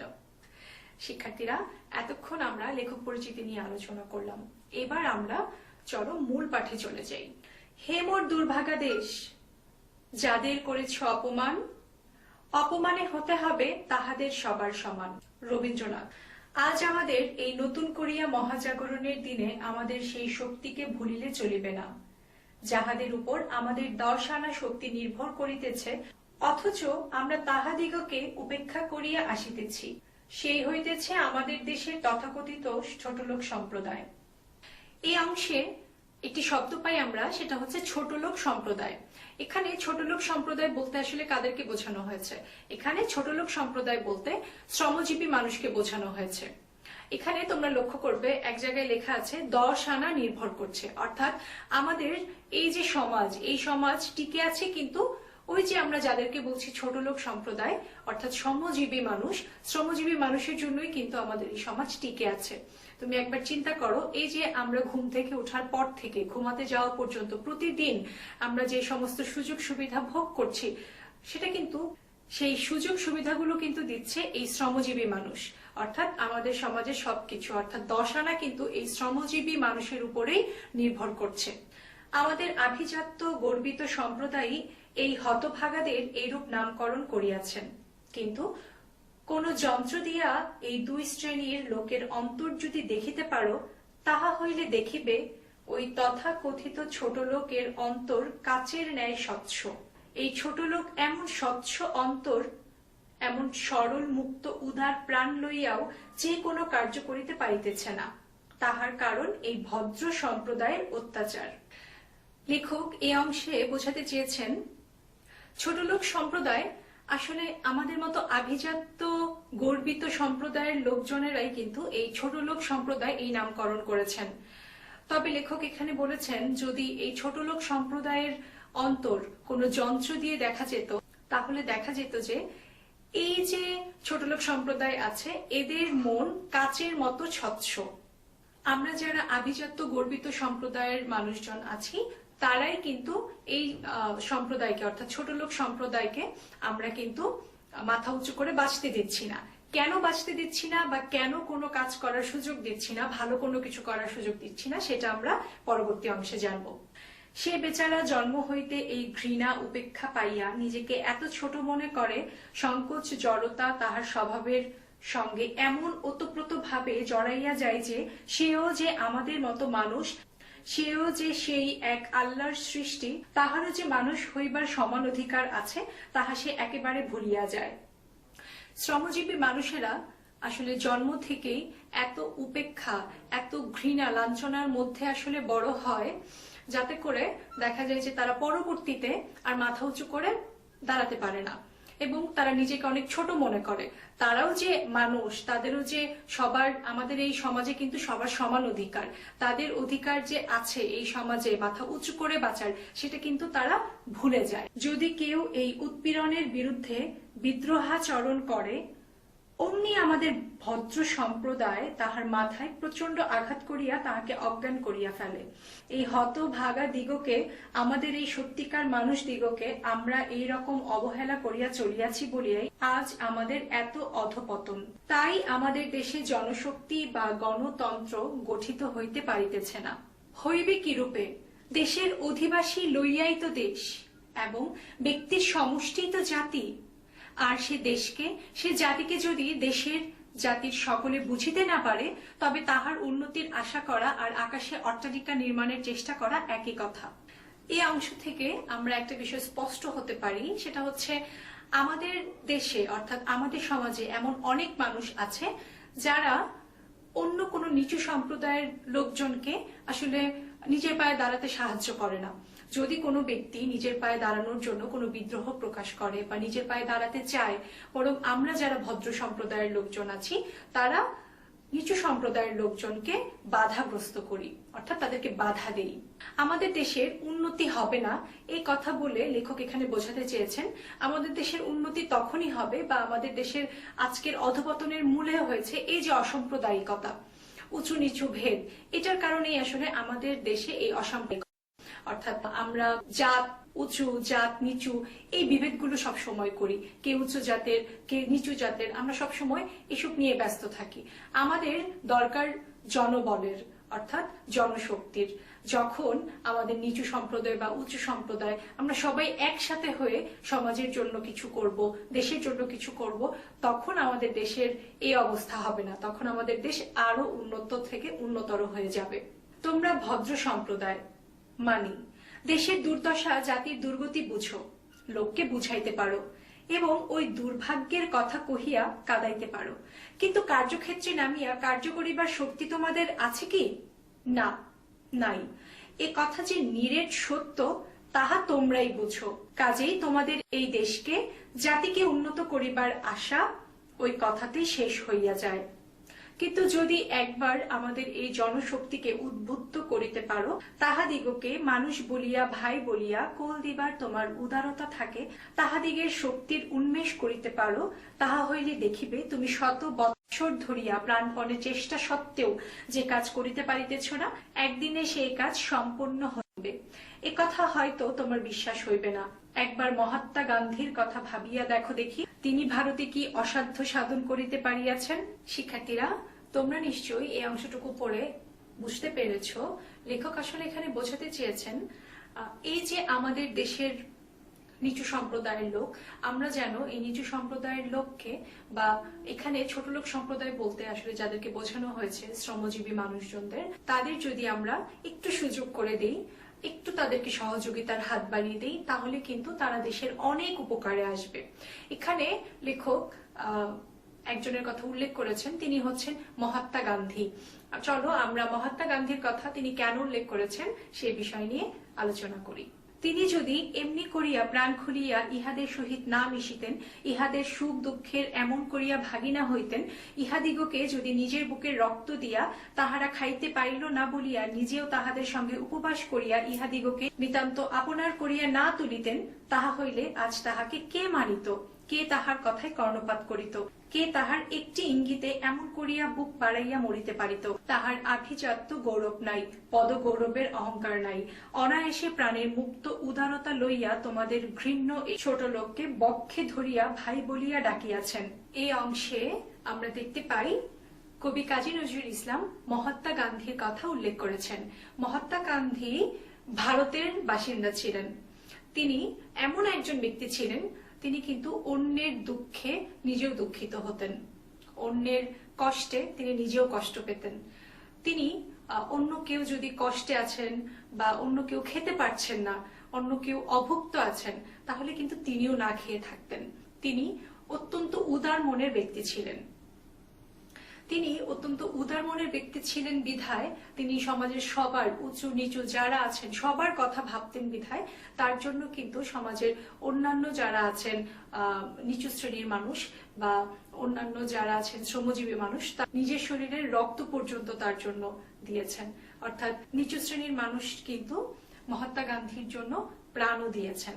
মহাত্মা গান্ধীর কিন্তু কোনো আভিজাত্য গৌরব ছিল না, তার মাঝে কোনো রকম কোনো অহংকার ছিল না। তিনি সমাজের উঁচু নিচু সবাইকে ভাই বলে বুকে টেনে নিতেন। সে আহ্বানে জাতি ভেদ নাই, ধর্ম ভেদ নাই, সমাজ ভেদ নাই, সে যে ডাকার মতো ডাকা। তাই নিখিল ভারতবাসী এই উপেক্ষিত হতভাগারা তাহার দিকে এত হা হা করিয়া ব্যগ্রবাহ মেলিয়া ছুটিয়াছে। হায়, তাহাদের যে আর কেহ কখনো এমন করিয়া এত বুক ভরা স্নেহ দিয়া আহ্বান করেন নাই। এই মহা আহ্বানে কি তাহারা সাড়া না দিয়া পারে?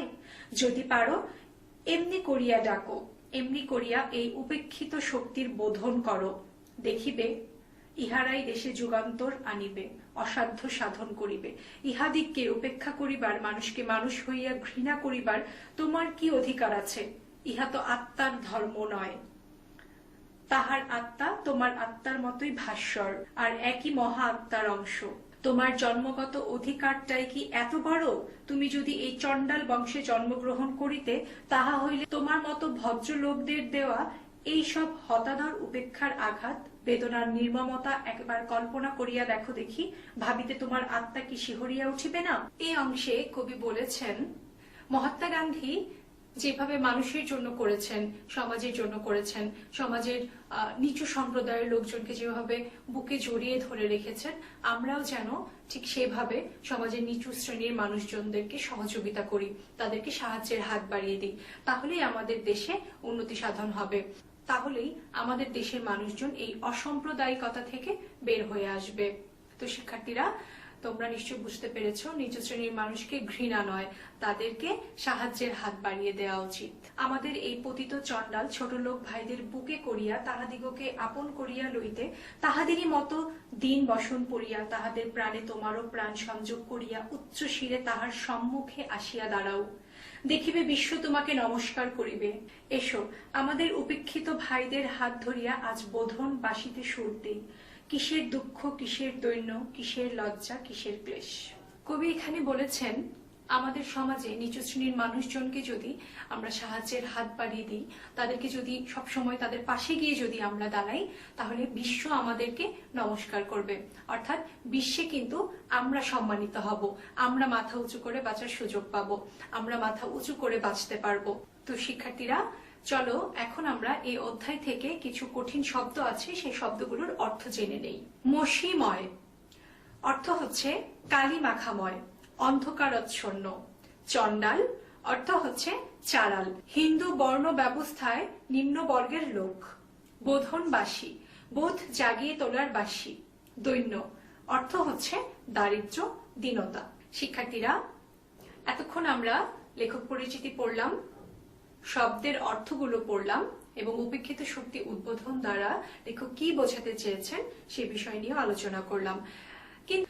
কিন্তু আমাদের পাঠ্যপুস্তকেও পাঠ পরিচিতি দেয়া আছে। তো চলো আমরা এক নজরে পাঠ পরিচিতি আলোচনা করে আসি। উপেক্ষিত শক্তির উদ্বোধন শীর্ষক প্রবন্ধটি বাংলা একাডেমি থেকে প্রকাশিত নজরুল রচনাবলী থেকে চয়ন করা হয়েছে। অবিভক্ত ভারতবর্ষের পটভূমিতে লেখা প্রবন্ধটি সম্পাদনা করে পাঠ্যভুক্ত করা হয়েছে। এটি কাজী নজরুল ইসলামের যুগবাণী নামক প্রবন্ধ গ্রন্থের একটি রচনা। আলোচ্য প্রবন্ধে কাজী নজরুল ইসলামের সাম্যবাদী মানসিকতার পরিচয় ফুটে উঠেছে। একটি দেশের গণতন্ত্র প্রতিষ্ঠায় ছোট বড়, উঁচু নিচু, ধর্মীয় ও জাতিগত বিভেদ দূর করা আবশ্যক। বিশ্বের বুকে মর্যাদাবান জাতি ও রাষ্ট্র গঠন করতে প্রতিটি দেশের মনীষীগণ আমরণ সংগ্রাম করে গেছেন। তাদের নির্দেশিত পথে যদি আমরা পরিভ্রমণ করতে পারি তবে আমাদের সমাজ ও রাষ্ট্রীয় জীবনে সুখ ও সমৃদ্ধি বিরাজ করবে। শিক্ষার্থীরা, আশা করছি আজকের ক্লাসটা তোমরা ভালোভাবে বুঝতে পেরেছো।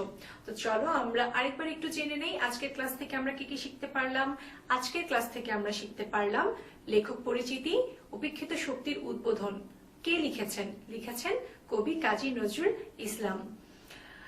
কাজী নজরুল ইসলাম সম্পর্কে আজকে আমরা জানতে পারলাম এবং উপেক্ষিত শক্তির উদ্বোধন দ্বারা লেখক কি বোঝাতে চেয়েছেন, অর্থাৎ কাজী নজরুল ইসলাম এখানে কি বোঝাতে চেয়েছেন সেই বিষয় নিয়ে আজকে আলোচনা করলাম এবং এখান থেকে আমরা মূল্যবান কিছু শব্দের অর্থ জেনে নিলাম। আশা করছি আজকের ক্লাসটা তোমরা খুব ভালোভাবে বুঝতে পেরেছো। আজকের ক্লাসটা তোমরা যদি ভালোভাবে বুঝে থাকো তাহলে নিশ্চয়ই একটা বাড়ি কাজ দিলে সেটাও করতে পারবে। আজকের ক্লাসে আমি তোমাদের একটি বাড়ি কাজ দিচ্ছি। এই বাড়ি কাজটা তোমরা স্কুল খোলার পর অবশ্যই শ্রেণী শিক্ষকের কাছে জমা দেবে। তো বাড়ি কাজটা তোমরা ঝটপট খাতায় লিখে ফেলো। প্রিয় শিক্ষার্থীরা, মানুষের ভালোবাসা পাওয়ার জন্য তোমাদের কি কি করা উচিত, বা একজন মানুষ অন্য মানুষের কাছ থেকে ভালোবাসা পাওয়ার জন্য বা সমাজের কাছ থেকে ভালোবাসা পাওয়ার জন্য তাকে কি কি করতে হবে বা তার কি কি করা উচিত, এটা তোমরা তোমাদের খাতায় লিখে রাখবে। শিক্ষার্থীরা, আজকের ক্লাসটি যদি পুনরায় আবার দেখতে চাও তাহলে আমার ঘরে আমার স্কুলের ফেসবুক পেজ অথবা ইউটিউব চ্যানেলে চোখ রাখতে পারো। তো শিক্ষার্থীরা, সবাই সুস্থ থাকো, ভালো থাকো, সরকারি নির্দেশনা মেনে ঘরে অবস্থান করো। আল্লাহ হাফেজ।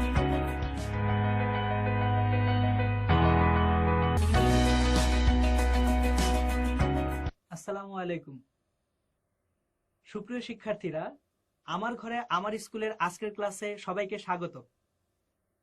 আমরা গতি অধ্যায়টি পড়ছিলাম। আজকের ক্লাসে আমরা যা যা শিখবো সেগুলো আগে আমরা একটু দেখে নিই। আমরা আজকের ক্লাসে দূরত্ব এবং সরণ সম্পর্কে জানব। আমরা সরণ নির্ণয় সংক্রান্ত একটি গাণিতিক সমস্যার সমাধান করতে শিখব।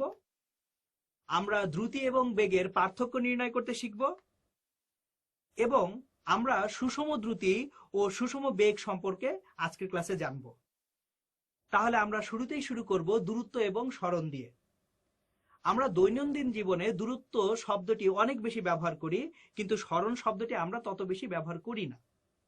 আমরা যদি আমাদের এই চিত্রটিতে দেখি, আমরা একটি আঁকা বাঁকা রাস্তা দিয়ে যদি কেউ একজন সাইকেল চালিয়ে যায়, ধরো তুমি একটি সাইকেল চালিয়ে আঁকা বাঁকা রাস্তা ধরে যাচ্ছ, তাহলে তুমি যখন এই যে 0 পয়েন্ট থেকে শুরু করে 1 2 3 4 5 6 7 এইভাবে সাইকেল চালিয়ে যাচ্ছ এবং আমরা ধরে নিব এই যে 0 থেকে 1 পর্যন্ত দূরত্বটি হচ্ছে 1 কিলোমিটার, তাহলে 1 থেকে 2 পর্যন্ত দূরত্ব আরো 1 কিলোমিটার। এইভাবে আমরা যদি এই 0 বিন্দু থেকে শুরু করে এই 4 বিন্দু পর্যন্ত আসি, তাহলে 1 2 3 4 কয় কিলোমিটার তোমার দূরত্ব অতিক্রম করা হচ্ছে? 4 কিলোমিটার। সুতরাং দূরত্ব ব্যাপারটি বোঝা আসলে খুব সহজ। এখন আমরা তাহলে কি বলতে পারছি? এই যে এ বিন্দু থেকে শুরু করে বি বিন্দু পর্যন্ত, এ থেকে বি পর্যন্ত যে দূরত্ব সেটা 4 কিলোমিটার। দূরত্ব একটি স্কেলার রাশি, কাজেই এ এবং বি এর মধ্যের দূরত্ব বোঝার জন্য কোন দিকে যাচ্ছি সেটি ব্যাখ্যা করে বলে দিতে হচ্ছে না। কিন্তু যদি সরণ বলতাম আমরা, তাহলে কিন্তু সরণ বললে একটি দিকের উল্লেখ করতে হবে। কেন? কারণ সরণ একটি ভেক্টর রাশি এবং আমরা গত ক্লাসে শিখেছি মানের পাশাপাশি দিকের প্রয়োজন হয় ভেক্টর রাশির প্রকাশে। তাহলে আমরা যখন সরণ বলবো তখন সরণ হচ্ছে এ বিন্দুর অবস্থানের সাপেক্ষে বি বিন্দুর অবস্থান। এখন আমরা যদি এ বিন্দুর অবস্থানের সাপেক্ষে বি বিন্দুর অবস্থানটি নির্ণয় করতে যাই, তাহলে দেখতে পাবো এখানে 3টি অংশে ভাগ করা আছে। তাহলে এখানে সরণ কয় কিলোমিটার হবে? এখানে সরণ হবে 3 কিলোমিটার। তাহলে সরণের মান হচ্ছে 3 কিলোমিটার এবং এ থেকে বি এর দিকে আমরা যদি একটি তীর চিহ্ন দেই এ থেকে বি এর দিকে, তাহলে সরণের দিক হচ্ছে এ থেকে বি এর দিকে। তার মানে আমরা কি বুঝতে পারছি? সরণ হচ্ছে ভেক্টর রাশি, এর মানও আছে, এর দিকও আছে। এখন দূরত্ব বেশি অতিক্রম করলে সরণও যে বেশি হবে এরকমটি কিন্তু সঠিক নয়। কারণ অনেক সময় দেখা যায় দূরত্ব বেশি অতিক্রম করলেও সরণ কম হয়ে যেতে পারে। আমরা আমাদের এই চিত্রটি থেকেই দেখব যে আমরা যদি এ থেকে আসতে শুরু করি, এই যে এ থেকে আমরা যাত্রা শুরু করলাম, যাচ্ছি, যখন বিতে আসছি তখন আমাদের দূরত্ব হচ্ছে কয় কিলোমিটার? 4 কিলোমিটার। এখন বি পর্যন্ত সরণ ছিল, এ থেকে বিতে সরণ ছিল কত? 3 কিলোমিটার, একটু আগে আমরা দেখেছি। এবার আমরা এই 4 থেকে আরো 5 এবং 6 গেলাম, তাহলে 6 পর্যন্ত অতিক্রান্ত দূরত্ব কয় কিলোমিটার? 6 কিলোমিটার। কিন্তু যদি আমরা এখন এ থেকে এই 6 পর্যন্ত দেখি, সেই দূরত্বটি কত? 1.5 কিলোমিটার। তাহলে আমাদের দূরত্ব বেড়ে গেছে কিন্তু সরণ কি হয়েছে? কমে গেছে। সুতরাং সরণ বাড়তেও পারে, কমতেও পারে দূরত্ব বেশি হলে। এইবার সরণ যেহেতু একটি ভেক্টর রাশি, আমরা যদি এ থেকে বি পর্যন্ত যে সরণটি আছে সেটিকে এ বি ভেক্টর দ্বারা প্রকাশ করি, তাহলে বি থেকে এ পর্যন্ত যে সরণ সেটি কি ঠিক বিপরীতে আছে? আর বিপরীতে থাকলে সেটিকে ঋণাত্মক চিহ্ন বা মাইনাস চিহ্ন দিয়ে প্রকাশ করা হয়। সুতরাং আমরা তাহলে বলতে পারি এ থেকে বিতে যে সরণটি হলো সেটি বি থেকে এতে যে সরণ তার ঠিক বিপরীত। এই কারণেই সবাই দেখো এ বি ভেক্টর সমান কি দেওয়া হচ্ছে? মাইনাস বি এ ভেক্টর দেওয়া হচ্ছে। সুতরাং আমরা তাহলে এটা বুঝতে পারছি সরণ হচ্ছে নির্দিষ্ট দিকে অতিক্রান্ত দূরত্ব। আমরা এখন সরণ নির্ণয়ের একটি গাণিতিক প্রশ্ন সমাধান করব। প্রশ্নটি তোমাদের বইয়ের অনুশীলনীতে দেওয়া আছে এবং সেটি হচ্ছে গাণিতিক প্রশ্ন 1। আমরা আগে একটু প্রশ্নটি পড়ে নিই। একটি গাড়ি তোমার স্কুল থেকে 40 কিলোমিটার পূর্ব দিকে গিয়েছে, তারপর সে 40 কিলোমিটার গিয়েছে কোন দিকে? উত্তর দিকে। এরপর আবার 30 কিলোমিটার গিয়েছে পশ্চিম দিকে, তারপর 30 কিলোমিটার গিয়েছে সে দক্ষিণ দিকে, এরপর 20 কিলোমিটার গিয়েছে পূর্ব দিকে, তারপর 20 কিলোমিটার উত্তর দিকে গিয়েছে, এরপর 10 কিলোমিটার পশ্চিম দিকে গিয়েছে গাড়িটি এবং সর্বশেষে 10 কিলোমিটার দক্ষিণ দিকে গিয়েছে। গাড়িটি তোমার থেকে তাহলে কোন দিকে কত দূরে আছে? খেয়াল করে দেখো এখানে কিন্তু অনেকবার গাড়িটি দিক পরিবর্তন করেছে। তাহলে এই রকম সমস্যার সমাধানের জন্য আমাদেরকে আগে দুটো জিনিস জানতে হবে। প্রথম জিনিস হচ্ছে আমাদের দিক সম্পর্কে ধারণা নিতে হবে।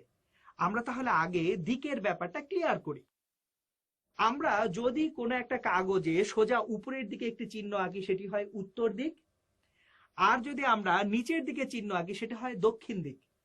পূর্ব দিক বলতে আমরা হাতের ডান দিককে বুঝি এবং পশ্চিম দিকটা হচ্ছে তাহলে আমার ক্ষেত্রে ওই যে হাতের বাম দিক। এখন এটা গেল হচ্ছে দিকের ব্যাপার।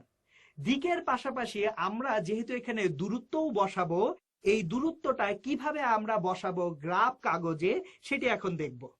এই যে এটি একটি আমাদের গ্রাফ কাগজ, এখানে এই বিন্দুটি হচ্ছে 0 বিন্দু।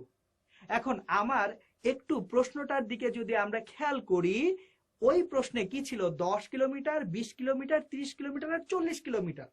তাহলে আমরা এক এক ঘরকে 10 কিলোমিটার করে ধরে নিব। এই যে তাহলে এই যে ডান দিকে আসলে 10 কিলোমিটার, 20 কিলোমিটার, 30 কিলোমিটার, 40 কিলোমিটার। আবার একইভাবে আমরা যদি উপরের দিকে উঠি, ওয়াই অক্ষে উঠি, 10, 20, 30 এবং 40। সুতরাং আমরা দিকের ব্যাপারটা জানলাম এবং এখানে গ্রাফ কাগজে কিভাবে দূরত্বগুলো বসাতে হয় সেটা শিখলাম। এবার আমরা প্রশ্নটির সমাধানে যাব। আমরা যখন প্রশ্নটি সমাধান করতে শুরু করব, প্রথমে গাড়িটি গিয়েছিল কোন দিকে? পূর্ব দিকে। কত কিলোমিটার? 40 কিলোমিটার। তাহলে দেখি এই যে গাড়িটি শূন্য অবস্থান থেকে শুরু করে 40 কিলোমিটার কোন দিকে আসলো? এই যে পূর্ব দিকে আসলো। এরপর গাড়িটি গিয়েছিল উত্তর দিকে 40 কিলোমিটার। তাহলে আবার এই 40 কিলোমিটার সে প্রথম এসেছিল কোন দিকে? পূর্ব দিকে। তারপর সে উত্তর দিকে কত কিলোমিটার যাচ্ছে?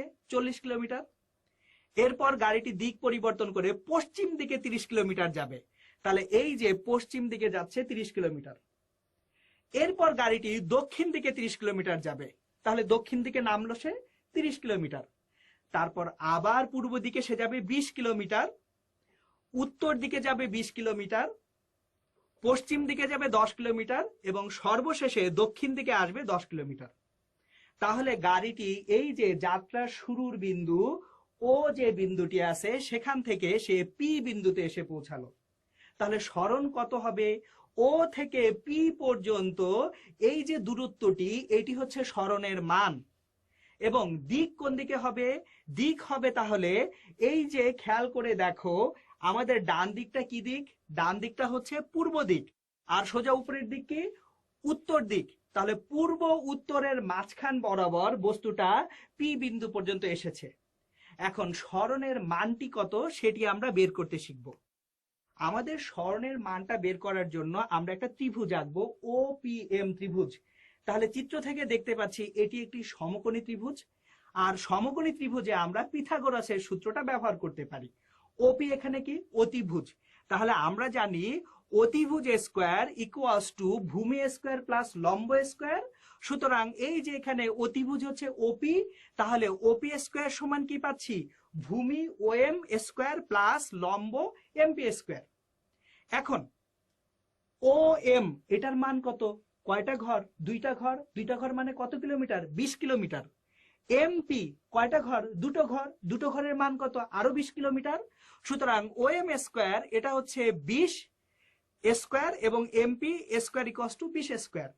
তাহলে আমরা যদি 20 স্কোয়ার মানে 400, আরো 20 স্কোয়ার মানে কি? 400। দুইটা 400 কে যোগ করলে কত পাবো?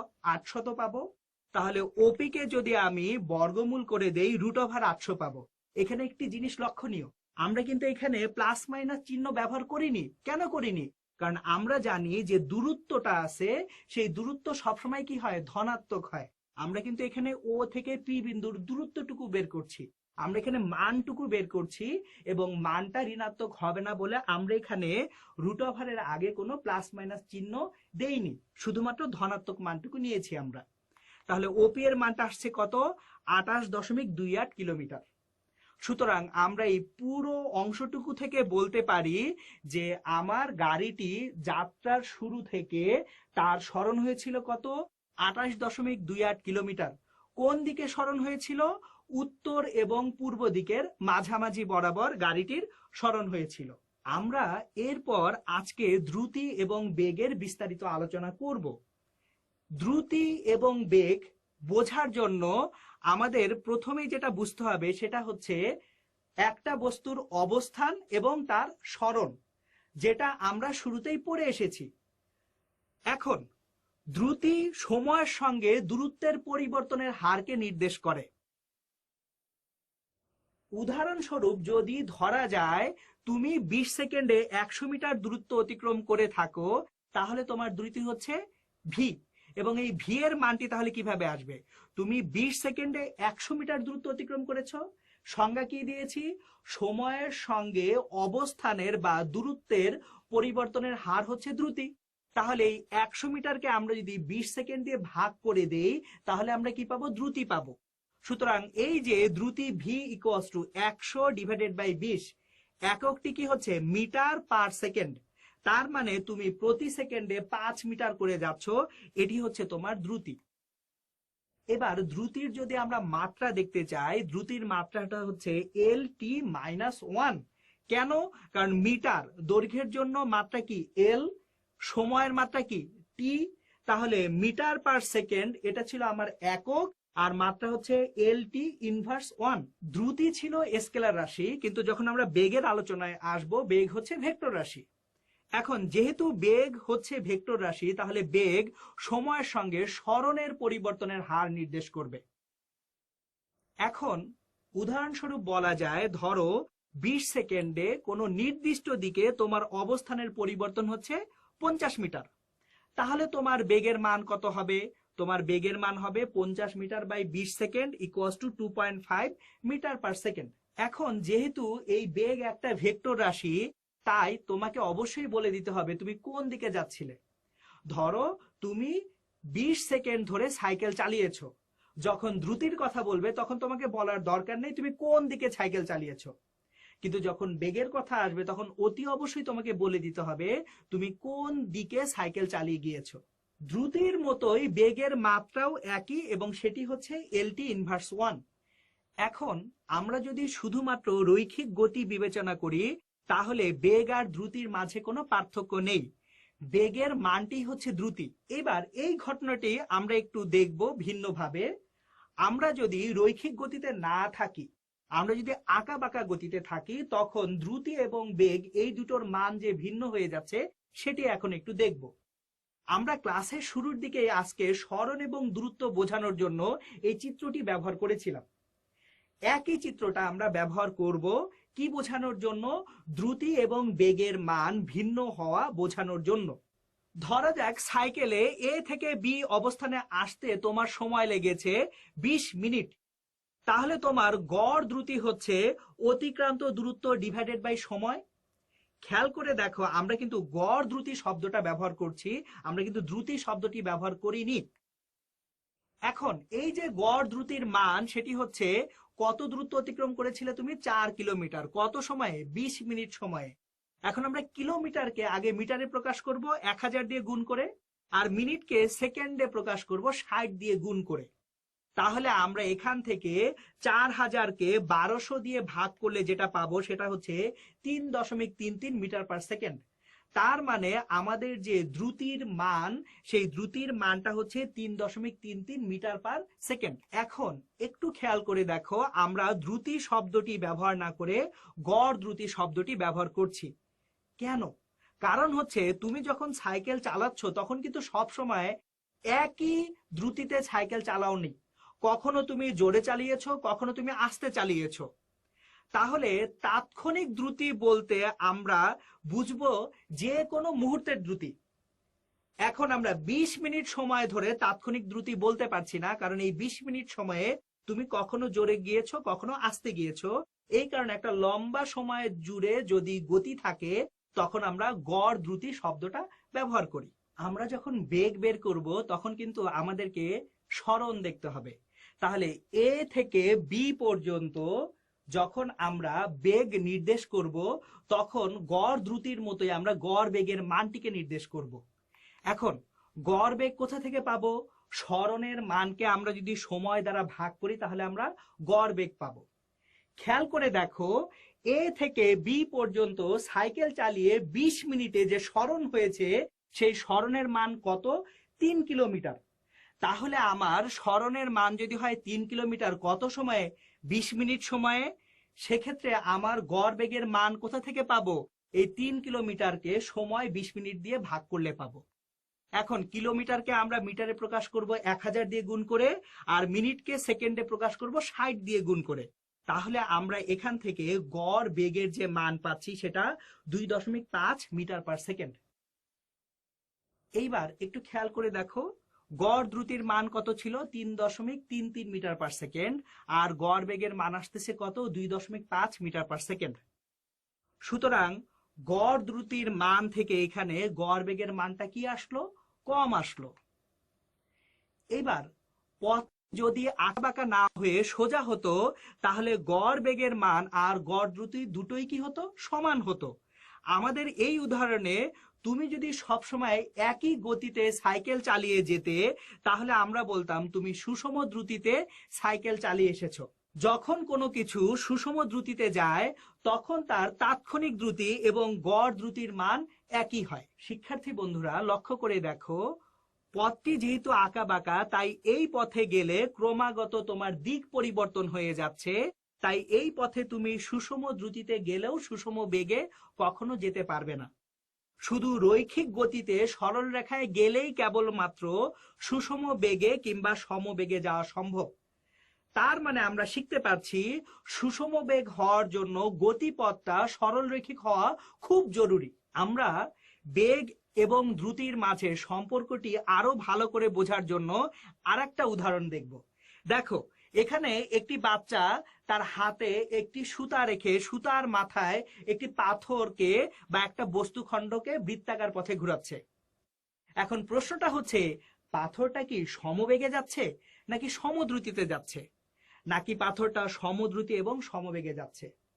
এবার আমরা উত্তরটা চিন্তা করার সময় একটা জিনিস খেয়াল করে দেখি, এই যে পাথরটা যে ঘুরছে, ঘোরার সময় প্রতিটা বিন্দুতে পাথরের কিন্তু দিক পরিবর্তিত হচ্ছে। পাথর কিন্তু একই দিকে ঘুরছে না, এক এক সময় এক এক দিকে যাচ্ছে। তার মানে কি পাথরটির যে গতি এইটা সমবেগ হওয়া কোনোভাবেই সম্ভব না। কিন্তু পাথরটি যদি সমান সময়ে সমান দূরত্ব অতিক্রম করে তাহলে সে সমদ্রুতিতে যেতে পারে। তার মানে আমরা বলতে পারি পাথরটি সমদ্রুতিতে যাচ্ছে কিন্তু সে সমবেগে যাচ্ছে না। সুতরাং আমরা এই চিত্র থেকে তাহলে এটা পাচ্ছি যে পাথরটার দ্রুতির কোনো পরিবর্তন হচ্ছে না, কিন্তু প্রতি মুহূর্তে বেগের পরিবর্তন হচ্ছে। এটি যদি সোজা যেত তাহলে গতির দিকের পরিবর্তন হতো না, কিন্তু যেহেতু ঘুরছে তাই দিকটা পাল্টে যাচ্ছে। কাজেই এটি হচ্ছে সমদ্রুতির উদাহরণ, এটি কিন্তু সমবেগের উদাহরণ নয়। সুতরাং আমরা বুঝতে পারছি সমবেগ হলে সমদ্রুতি হতেই হবে, কিন্তু সমদ্রুতি হলেই যে সমবেগ হবে তার কোনো গ্যারান্টি নেই। এখন আমরা আরেকটা প্রশ্নের উত্তর খুঁজব।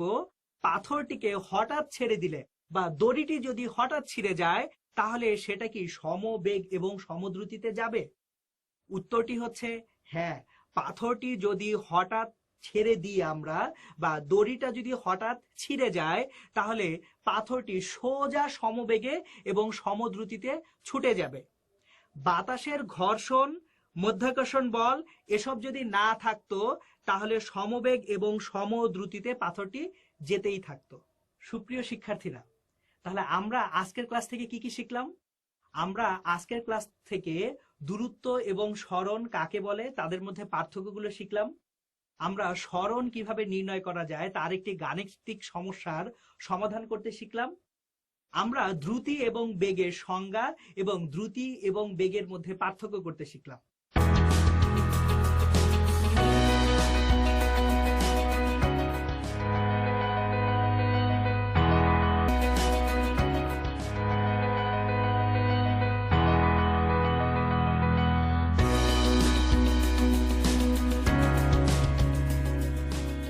সুপ্রিয় শিক্ষার্থীরা, আমার ঘরে আমার স্কুলের আজকের ক্লাসে তোমাদের সবাইকে স্বাগতম। আজকের ক্লাসে আমরা যা যা শিখবো তা হচ্ছে, প্রথমে আমরা দেখব উৎপাদন বলতে কি বোঝায়। এরপর উৎপাদনে উপযোগ সৃষ্টির বিভিন্ন প্রকারভেদ সম্পর্কে আমরা জানবো। এরপর উৎপাদনের উপকরণ সম্পর্কে আজকের ক্লাসে ব্যাখ্যা করা হবে। চলো শিক্ষার্থীরা, মূল পাঠ শুরু করা যাক। প্রথমেই আমরা জানবো উৎপাদন কাকে বলে। উৎপাদনের একটি সমার্থক শব্দ হচ্ছে উদ্ভাবন বা সৃষ্টি। কোনো কিছু উদ্ভাবন বা সৃষ্টি করাকে আমরা উৎপাদন বলে থাকি। কিন্তু মানুষের কোনো কিছু সৃষ্টি বা উদ্ভাবন করার ক্ষমতা নেই। মানুষ সাধারণত প্রকৃতির বিভিন্ন সম্পদের রূপগত পরিবর্তন করে থাকে। প্রাকৃতিক বিভিন্ন সম্পদের যে প্রক্রিয়ায় রূপগত পরিবর্তন করে মানুষের ব্যবহার উপযোগী পণ্যে রূপান্তর করা হয় সেই প্রক্রিয়াকেই উৎপাদন বলে। সুতরাং উৎপাদন হচ্ছে নতুন নতুন উপযোগ সৃষ্টি করা। সকল ধরনের উপযোগ সৃষ্টি উৎপাদন বলে বিবেচিত হয় না। যে সকল কার্যাবলী অর্থের দ্বারা পরিমাপ করা যায় না সে সকল কার্যাবলী উপযোগ সৃষ্টি করলেও তা উৎপাদন বলে বিবেচিত হয় না। যেমন পারিবারিক সাংসারিক কাজ বা সন্তান লালন পালন ইত্যাদি উপযোগ সৃষ্টি করলেও তা উৎপাদন হিসেবে গণ্য হবে না। সুতরাং আমরা উৎপাদনের সংজ্ঞা হিসেবে বলতে পারি, মানুষ তার শ্রম ও বুদ্ধি দিয়ে প্রাকৃতিক সম্পদকে কাজে লাগিয়ে যে বিনিময়যোগ্য অতিরিক্ত বাড়তি উপযোগ সৃষ্টি করে তাকেই আমরা মূলত উৎপাদন বলে থাকি। যেমন মাটি থেকে ইট উৎপাদন, সেই ইট ক্রয় করে আমরা দালান নির্মাণ করে থাকি। তুলা থেকে সুতা উৎপাদন, সেই সুতা ক্রয় করে তাঁতি কাপড় বুনে থাকে, সেই কাপড় ক্রয় করে আমরা পরিধান করে থাকি। বাঁশ থেকে কাগজ তৈরি করা হয় এবং সেই কাগজে আমরা লিখতে পারি। সুতরাং আমরা বলতে পারি উৎপাদন হচ্ছে মূলত উপযোগ সৃষ্টি এবং উৎপাদিত দ্রব্যের অবশ্যই বিনিময় মূল্য থাকবে। এখন আমরা উৎপাদনে উপযোগ সৃষ্টির বিভিন্ন প্রকারভেদ নিয়ে আলোচনা করব। এর আগে আমরা উপযোগ সম্পর্কে একটু ধারণা লাভ করি। উপযোগ মূলত কোনো একটি দ্রব্যের অভাব পূরণের ক্ষমতাকে বোঝায়। প্রকৃতপক্ষে উপযোগ হচ্ছে একটি মনস্তাত্ত্বিক বিষয়। সব পণ্যের সকলের কাছে একই ধরনের চাহিদা নাও থাকতে পারে। যেমন যে ব্যক্তি 2 দিন ধরে না খেয়ে আছে তার কাছে এক টুকরো রুটি যে উপযোগ, যার পেটে কোনো ক্ষুধা নেই তার কাছে ওই এক টুকরো রুটির তেমন কোনো উপযোগ নাও থাকতে পারে। সুতরাং উপযোগ হচ্ছে পণ্যের মধ্যে অন্তর্নিহিত একটি উপাদান যার জন্য কোনো মানুষ ওই পণ্য ক্রয় করে থাকে। যেই পণ্যের কোনো উপযোগ নেই সেই পণ্য কেউ ক্রয়ও করে না, আবার সেই পণ্য বিক্রয় হয় না। সুতরাং বিভিন্ন ধরনের বস্তুগত ও অবস্তুগত সামগ্রীর মধ্যে মানুষের অভাব পূরণের যে ক্ষমতা ও গুণ বিদ্যমান থাকে তাকেই মূলত ওই সামগ্রীর উপযোগ বলে থাকি। একটু আগে আমরা জানলাম উৎপাদন মানে হচ্ছে নতুন নতুন উপযোগ সৃষ্টি করা। কোনো একটি পণ্য উৎপাদন হওয়ার পর থেকে ক্রেতার কাছে পৌঁছানোর আগ পর্যন্ত বিভিন্নভাবে উপযোগ সৃষ্টি হয়। প্রথমত রূপগত উপযোগ, দ্বিতীয়ত স্থানগত উপযোগ, তৃতীয়ত সময়গত উপযোগ, চতুর্থে আছে সেবাগত উপযোগ এবং পঞ্চমে রয়েছে মালিকানাগত উপযোগ। আমরা এখন আলোচনা করব রূপগত উপযোগ নিয়ে। আমরা সবাই সুস্বাদু ফল হিসেবে আম খেয়ে থাকি। আবার অনেকেই সে আম থেকে তৈরি জুস পান করে নিজেদের তৃষ্ণা মেটায়। এভাবে দ্রব্যের রূপ পরিবর্তনের মাধ্যমে যে উপযোগ সৃষ্টি করা হয় তাকেই বলা হয় রূপগত উপযোগ। সুতরাং রূপগত উপযোগ বলতে আমরা দ্রব্যের রূপ পরিবর্তনের মাধ্যমে নতুন দ্রব্য উৎপাদন বা নতুনভাবে উপযোগ সৃষ্টি করাকে বুঝি। অর্থাৎ রূপগত উপযোগকে যদি আমরা সংজ্ঞায়িত করতে চাই তাহলে বলতে পারি প্রাকৃতিক সম্পদের রূপগত পরিবর্তন করে যে উপযোগ সৃষ্টি করা হয় তাকেই মূলত রূপগত উপযোগ বলে। উদাহরণ হিসেবে টমেটো থেকে উৎপন্ন হওয়া টমেটো সস, চকলেট থেকে উৎপন্ন হওয়া চকলেট কেক বা আলু থেকে উৎপন্ন হওয়া ফ্রেঞ্চ ফ্রাই সবই রূপগত উপযোগের উদাহরণ। এখন আমরা আলোচনা করব স্থানগত উপযোগ নিয়ে। আমরা অনেকেই গ্রামে মাটির চুলায় রান্না করতে দেখেছি। মাটির চুলায় জ্বালানি হিসেবে কাঠকে ব্যবহার করা হয়। সেই একই কাঠ শহরে এনে আসবাবপত্র তৈরি করা হয়। এখানে স্থান পরিবর্তনের ফলে কাঠের উপযোগ বৃদ্ধি পেয়েছে। সুতরাং দ্রব্য এক জায়গা থেকে অন্য জায়গায় স্থানান্তরের মাধ্যমে যে উপযোগ বৃদ্ধি বা সৃষ্টি করা হয় তাকেই মূলত আমরা স্থানগত উপযোগ বলে থাকি। স্থানগত উপযোগের আরেকটি উদাহরণ হচ্ছে সিলেটের চা। সিলেটের চা যদিও উৎপন্ন হয় সিলেটে, কিন্তু তা পুরো দেশে সরবরাহ করে এক ধরনের উপযোগ সৃষ্টি করা হয়, তাও মূলত স্থানগত উপযোগেরই উদাহরণ। এখন আমরা দেখব সময়গত উপযোগ বলতে আমরা কি বুঝি। আমাদের দেশে কৃষক একটি নির্দিষ্ট সময়ে ধান উৎপাদন করলেও ওই সময়ে চাহিদার চেয়ে যোগান বেশি থাকে বলে কৃষক তখন সব ধানের সঠিক মূল্য পায় না। এতে করে তারা গোলা ভরে ধান সরবরাহ করে থাকে এবং যখন চাহিদা বৃদ্ধি পায় তখন সেই ধান বিক্রি করে থাকে। এভাবে এক সময়ে উৎপাদিত দ্রব্য নির্দিষ্ট সময়ে সংরক্ষণের পর পরবর্তী সময়ে বিক্রয় করলে বা ভোগ করলে যে বাড়তি উপযোগ সৃষ্টি হয় তাকেই মূলত আমরা সময়গত উপযোগ বলে থাকি। অর্থাৎ সময়গত উপযোগ হচ্ছে সময়ের ব্যবধানে দ্রব্যের উৎপাদন না বাড়িয়ে উপযোগ বৃদ্ধি করা। এখন আমরা দেখব সেবাগত উপযোগ বলতে আমরা কি বুঝি। মানুষ বিভিন্ন ধরনের সেবা প্রত্যাশা করে। মানুষ অসুস্থ হলে ডাক্তারের পরামর্শ গ্রহণ করে, ডাক্তার মানুষকে সেবা প্রদান করে। শিক্ষার জন্য মানুষ শিক্ষকের সেবা গ্রহণ করে। তাছাড়াও আইনি পরামর্শের জন্য মানুষ উকিলের সেবা গ্রহণ করে। এই প্রত্যেকটি উদাহরণই হচ্ছে সেবাগত উপযোগের উদাহরণ। অর্থাৎ সেবা দ্বারা সৃষ্ট উপযোগই হচ্ছে সেবাগত উপযোগ। অর্থাৎ সেবাগত উপযোগের ক্ষেত্রে সেবাদাতা তার মালিকানা সত্ত্ব হস্তান্তর না করে গ্রাহকের অভাব পূরণ করে থাকে। সবশেষে আছে মালিকানাগত উপযোগ। মনে করি একজন ব্যক্তির দুইটি দালান রয়েছে, তার একটিতে তিনি বাস করেন এবং অপরটি পরিত্যক্ত অবস্থায় পড়ে রয়েছে। এখন একজন বড় ব্যবসায়ী গার্মেন্টস তৈরির লক্ষ্যে ওই পরিত্যক্ত দালানটি ক্রয় করতে চাইলেন এবং এই দালানটি ক্রয় করার জন্য তিনি মোটা অঙ্কের অর্থ দিতেও প্রস্তুত এবং দালান মালিক মোটা অঙ্কের বিনিময়ে তার সেই পরিত্যক্ত দালানটি বিক্রয় করতে রাজি হয়ে গেলেন। এরপর সেই ব্যবসায়ী সেই দালানটিকে একটি গার্মেন্টসে রূপদান করলেন। এর ফলে অনেক মানুষের কর্মসংস্থান তৈরি হয়েছে। এই গার্মেন্টস থেকে উৎপাদিত দ্রব্য বিক্রি করে তিনি মুনাফা অর্জন করলেন। অর্থাৎ অর্থনৈতিক দ্রব্য ও সেবার মালিকানা পরিবর্তন করে অতিরিক্ত উপযোগ সৃষ্টি করাকেই মালিকানাগত উপযোগ বলে। মালিকানাগত উপযোগকে যদি আমরা আরেকটু সংজ্ঞায়িত করতে চাই তাহলে বলতে পারি পণ্যদ্রব্য ক্রয় বিক্রয় বা মালিকানা পরিবর্তনের মাধ্যমে যে উপযোগ সৃষ্টি করা হয় তাকেই মালিকানাগত উপযোগ বলে। আমরা আরেকটি ছোট্ট উদাহরণ হিসেবে নিতে পারি, বর্ষাকালে একটি ছাতা ক্রয় করে ছাতার মালিকানা লাভ করে আমরা যে উপযোগ সৃষ্টি করি তাই হচ্ছে মালিকানাগত উপযোগের উদাহরণ। এখন আমরা উৎপাদনের উপকরণ সম্পর্কে জানব। তবে যে কোনো বস্তু আপনা আপনি উৎপাদিত হয় না।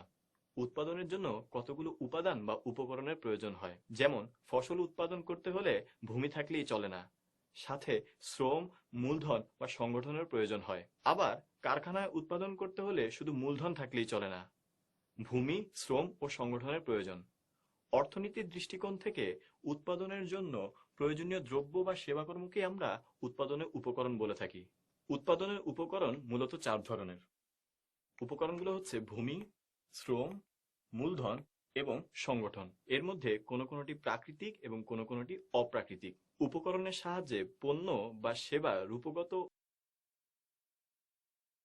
ব্যবহারের উপযোগী করে তোলা যায়, তাদেরকে একত্রে উৎপাদনের উপকরণ বলে। সুতরাং এতক্ষণে আলোচনা থেকে আমরা উৎপাদনের উপকরণ সম্পর্কে যে ধারণাগুলো পেতে পারি তা হচ্ছে উৎপাদন কাজে ব্যবহৃত উপকরণগুলোই হচ্ছে মূলত উৎপাদনের উপকরণ।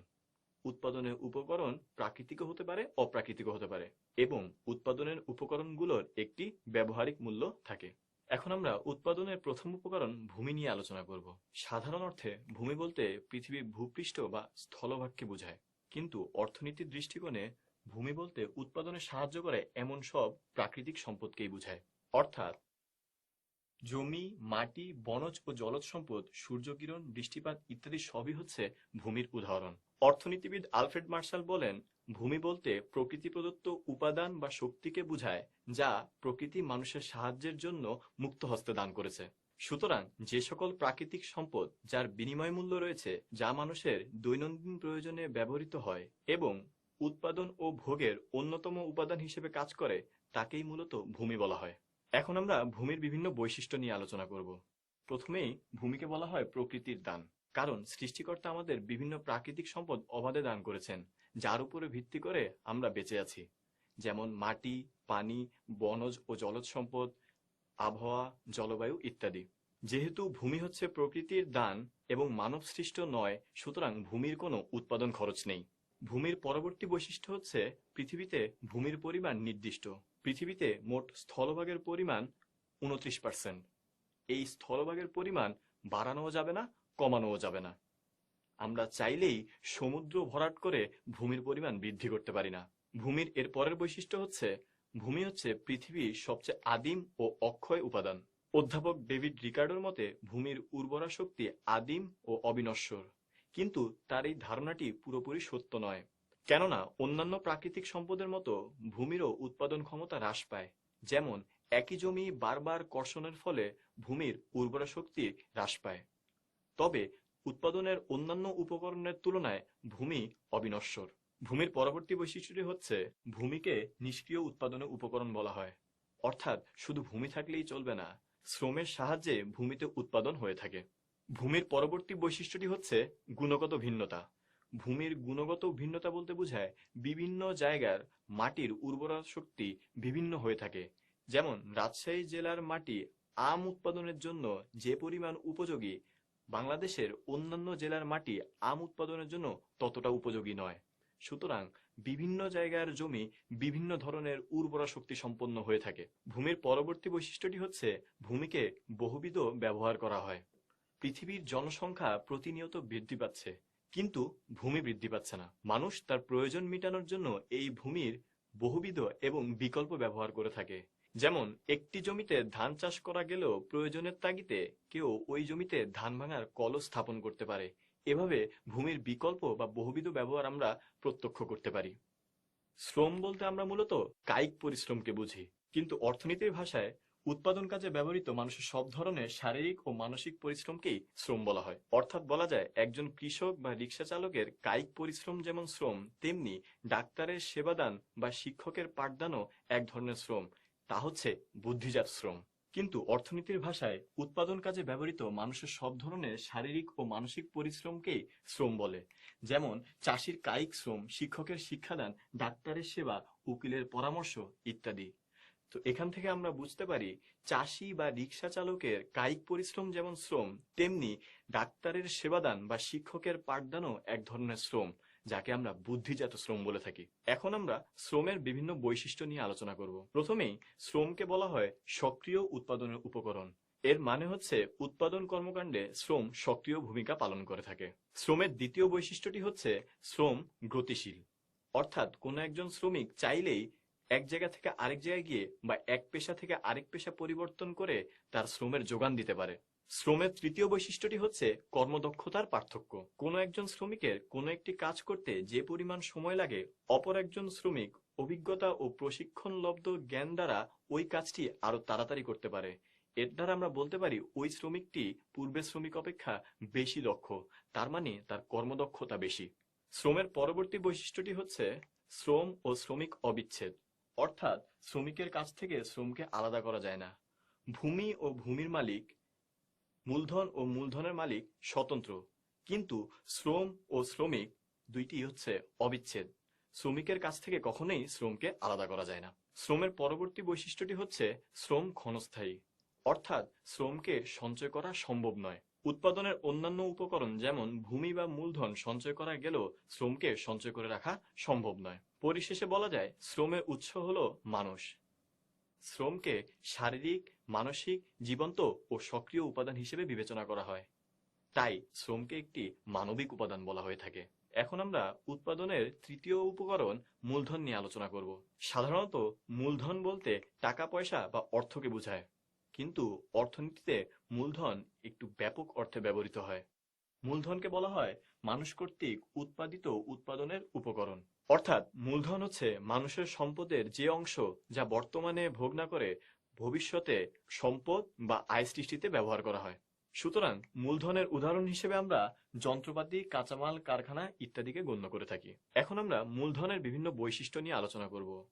মূলধনের প্রথম বৈশিষ্ট্য হচ্ছে এটি একটি নিষ্ক্রিয় উৎপাদনের উপকরণ, অর্থাৎ শ্রমের সাহায্য ছাড়া মূলধন নিজে নিজে কোনো কিছু উৎপাদন করতে পারে না। মূলধনের দ্বিতীয় বৈশিষ্ট্যটি হচ্ছে এটি মানুষ কর্তৃক উৎপাদিত।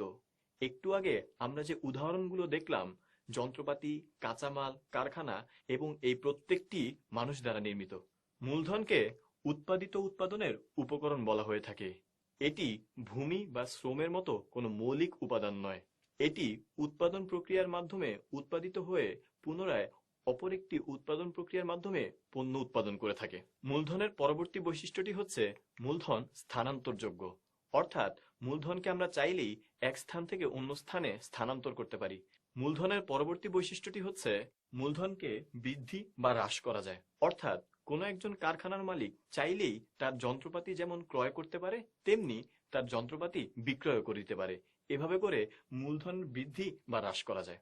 মূলধনের পরবর্তী বৈশিষ্ট্যটি হচ্ছে মূলধনের অপচয় ঘটে থাকে। মূলধন ব্যবহারের মাধ্যমে ক্ষয়প্রাপ্ত হয়ে হয়ে একসময় নিঃশেষ হয়ে যায়। এজন্য একটি নির্দিষ্ট সময় পর মূলধন নতুনভাবে সংস্থাপন করতে হয়। মূলধনের শেষ বৈশিষ্ট্যটি হচ্ছে মূলধনের একটি উৎপাদন ব্যয় আছে, অর্থাৎ আমরা একটু আগে যেই যন্ত্রপাতি, কারখানা বা কাঁচামালের কথা বললাম, এই প্রত্যেকটিরই একটি উৎপাদন ব্যয় রয়েছে। পরিশেষে বলা যায় মূলধন হচ্ছে মেধা ও শ্রম দ্বারা অর্জিত সম্পদের সে অংশ যা ভবিষ্যতে উৎপাদনের কাজে বা আয় সৃষ্টিতে ব্যবহার করা হয়।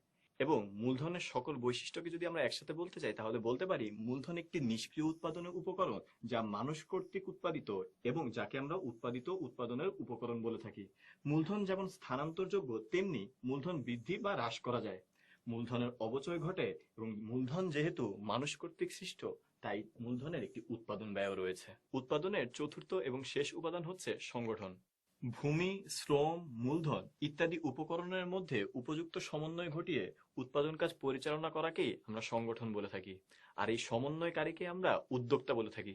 উদ্যোক্তার বিভিন্ন কাজের মধ্যে উল্লেখযোগ্য হচ্ছে একজন উদ্যোক্তা কোনো কিছু উৎপাদনের পরিকল্পনা প্রণয়ন করে থাকে। তিনি ভূমি, শ্রম, মূলধন একত্রীকরণ ও তাদের মধ্যে সমন্বয় সাধন করে থাকে।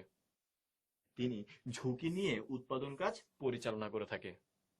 পরিশেষে বলা যায় নির্দিষ্ট উদ্দেশ্য অর্জনের জন্য উৎপাদনের উপকরণ সমূহ ভূমি, শ্রম, মূলধন একত্রিত করে উপকরণ সমূহের মধ্যে সামঞ্জস্যপূর্ণ সমন্বয় সাধন করে কোনো একটি প্রতিষ্ঠান গঠন, পরিচালন এবং নিয়ন্ত্রণ করাকেই সংগঠন বলা হয়ে থাকে। প্রিয় শিক্ষার্থীরা, এই ছিল আমাদের উৎপাদনের 4টি উপকরণ নিয়ে আলোচনা। তাহলে আমরা আজকের ক্লাস থেকে যা যা শিখলাম তা হচ্ছে উৎপাদন বলতে মূলত আমরা কি বুঝি। উৎপাদনের দ্বারা উপযোগ সৃষ্টির 5টি প্রকারভেদ সম্পর্কে আজকের ক্লাসে আলোচনা করা হয়েছে এবং উৎপাদনের 4টি উপকরণ সম্পর্কে আজকের ক্লাসে ব্যাখ্যা করা হয়েছে। তাহলে আজকের ক্লাসে আমরা যা যা শিখলাম তার উপরে তোমাদের জন্য ছোট্ট একটি বাড়ির কাজ। বাড়ির কাজটিতে তোমরা একটি উদ্দীপক দেখতে পাচ্ছ এবং 4টি প্রশ্ন দেখতে পাচ্ছ। উদ্দীপকটি আমি তোমাদের জন্য পড়ে শোনাচ্ছি। রাজশাহীতে আমেনা বেগমের একটি আমের বাগান আছে। গত বছরে আমের বাম্পার ফলন হওয়ায় বাজারে আমের সরবরাহ বৃদ্ধি পায়। এর ফলে আমের বাজার মূল্য হ্রাস পায়। তাই তিনি বাংলাদেশের বিভিন্ন অঞ্চলে আম সরবরাহের ব্যবস্থা করেন, যার ফলে স্থানীয় বাজারে 60 টাকা কেজি আমের দর হলেও অন্য অঞ্চলে 90 টাকা দরে আম বিক্রয় করতে সক্ষম হন। কিন্তু এরপরেও তিনি ন্যায্য মূল্য থেকে বঞ্চিত হন। ক নম্বর প্রশ্নটি হচ্ছে উপযোগ কি? খ নম্বর প্রশ্নটি হচ্ছে রূপগত উপযোগ কিভাবে সৃষ্টি হয়? গতে রয়েছে উদ্দীপকে কোন ধরনের উপযোগ সৃষ্টির কথা বলা হয়েছে? ব্যাখ্যা করো। ঘতে বলা হয়েছে কোন ধরনের উপযোগ আমেনা বেগমের ব্যবসায় সমস্যা সমাধানে সাহায্য করতে পারে বলে তুমি মনে করো? যুক্তিসহ তোমার মতামত দাও। তাহলে শিক্ষার্থীরা, এই বাড়ির কাজটি তোমরা অবশ্যই বাসায় অনুশীলন করবে এবং স্কুল খোলার পর তোমরা বাড়ির কাজটি তোমাদের বিষয় শিক্ষকের কাছে জমা দিবে। তারা বাড়ির কাজটি মূল্যায়ন করবেন। আশা করি আজকের ক্লাসটি তোমরা বুঝতে পেরেছো। আজ এই পর্যন্তই। ভালো থেকো, সুস্থ থেকো।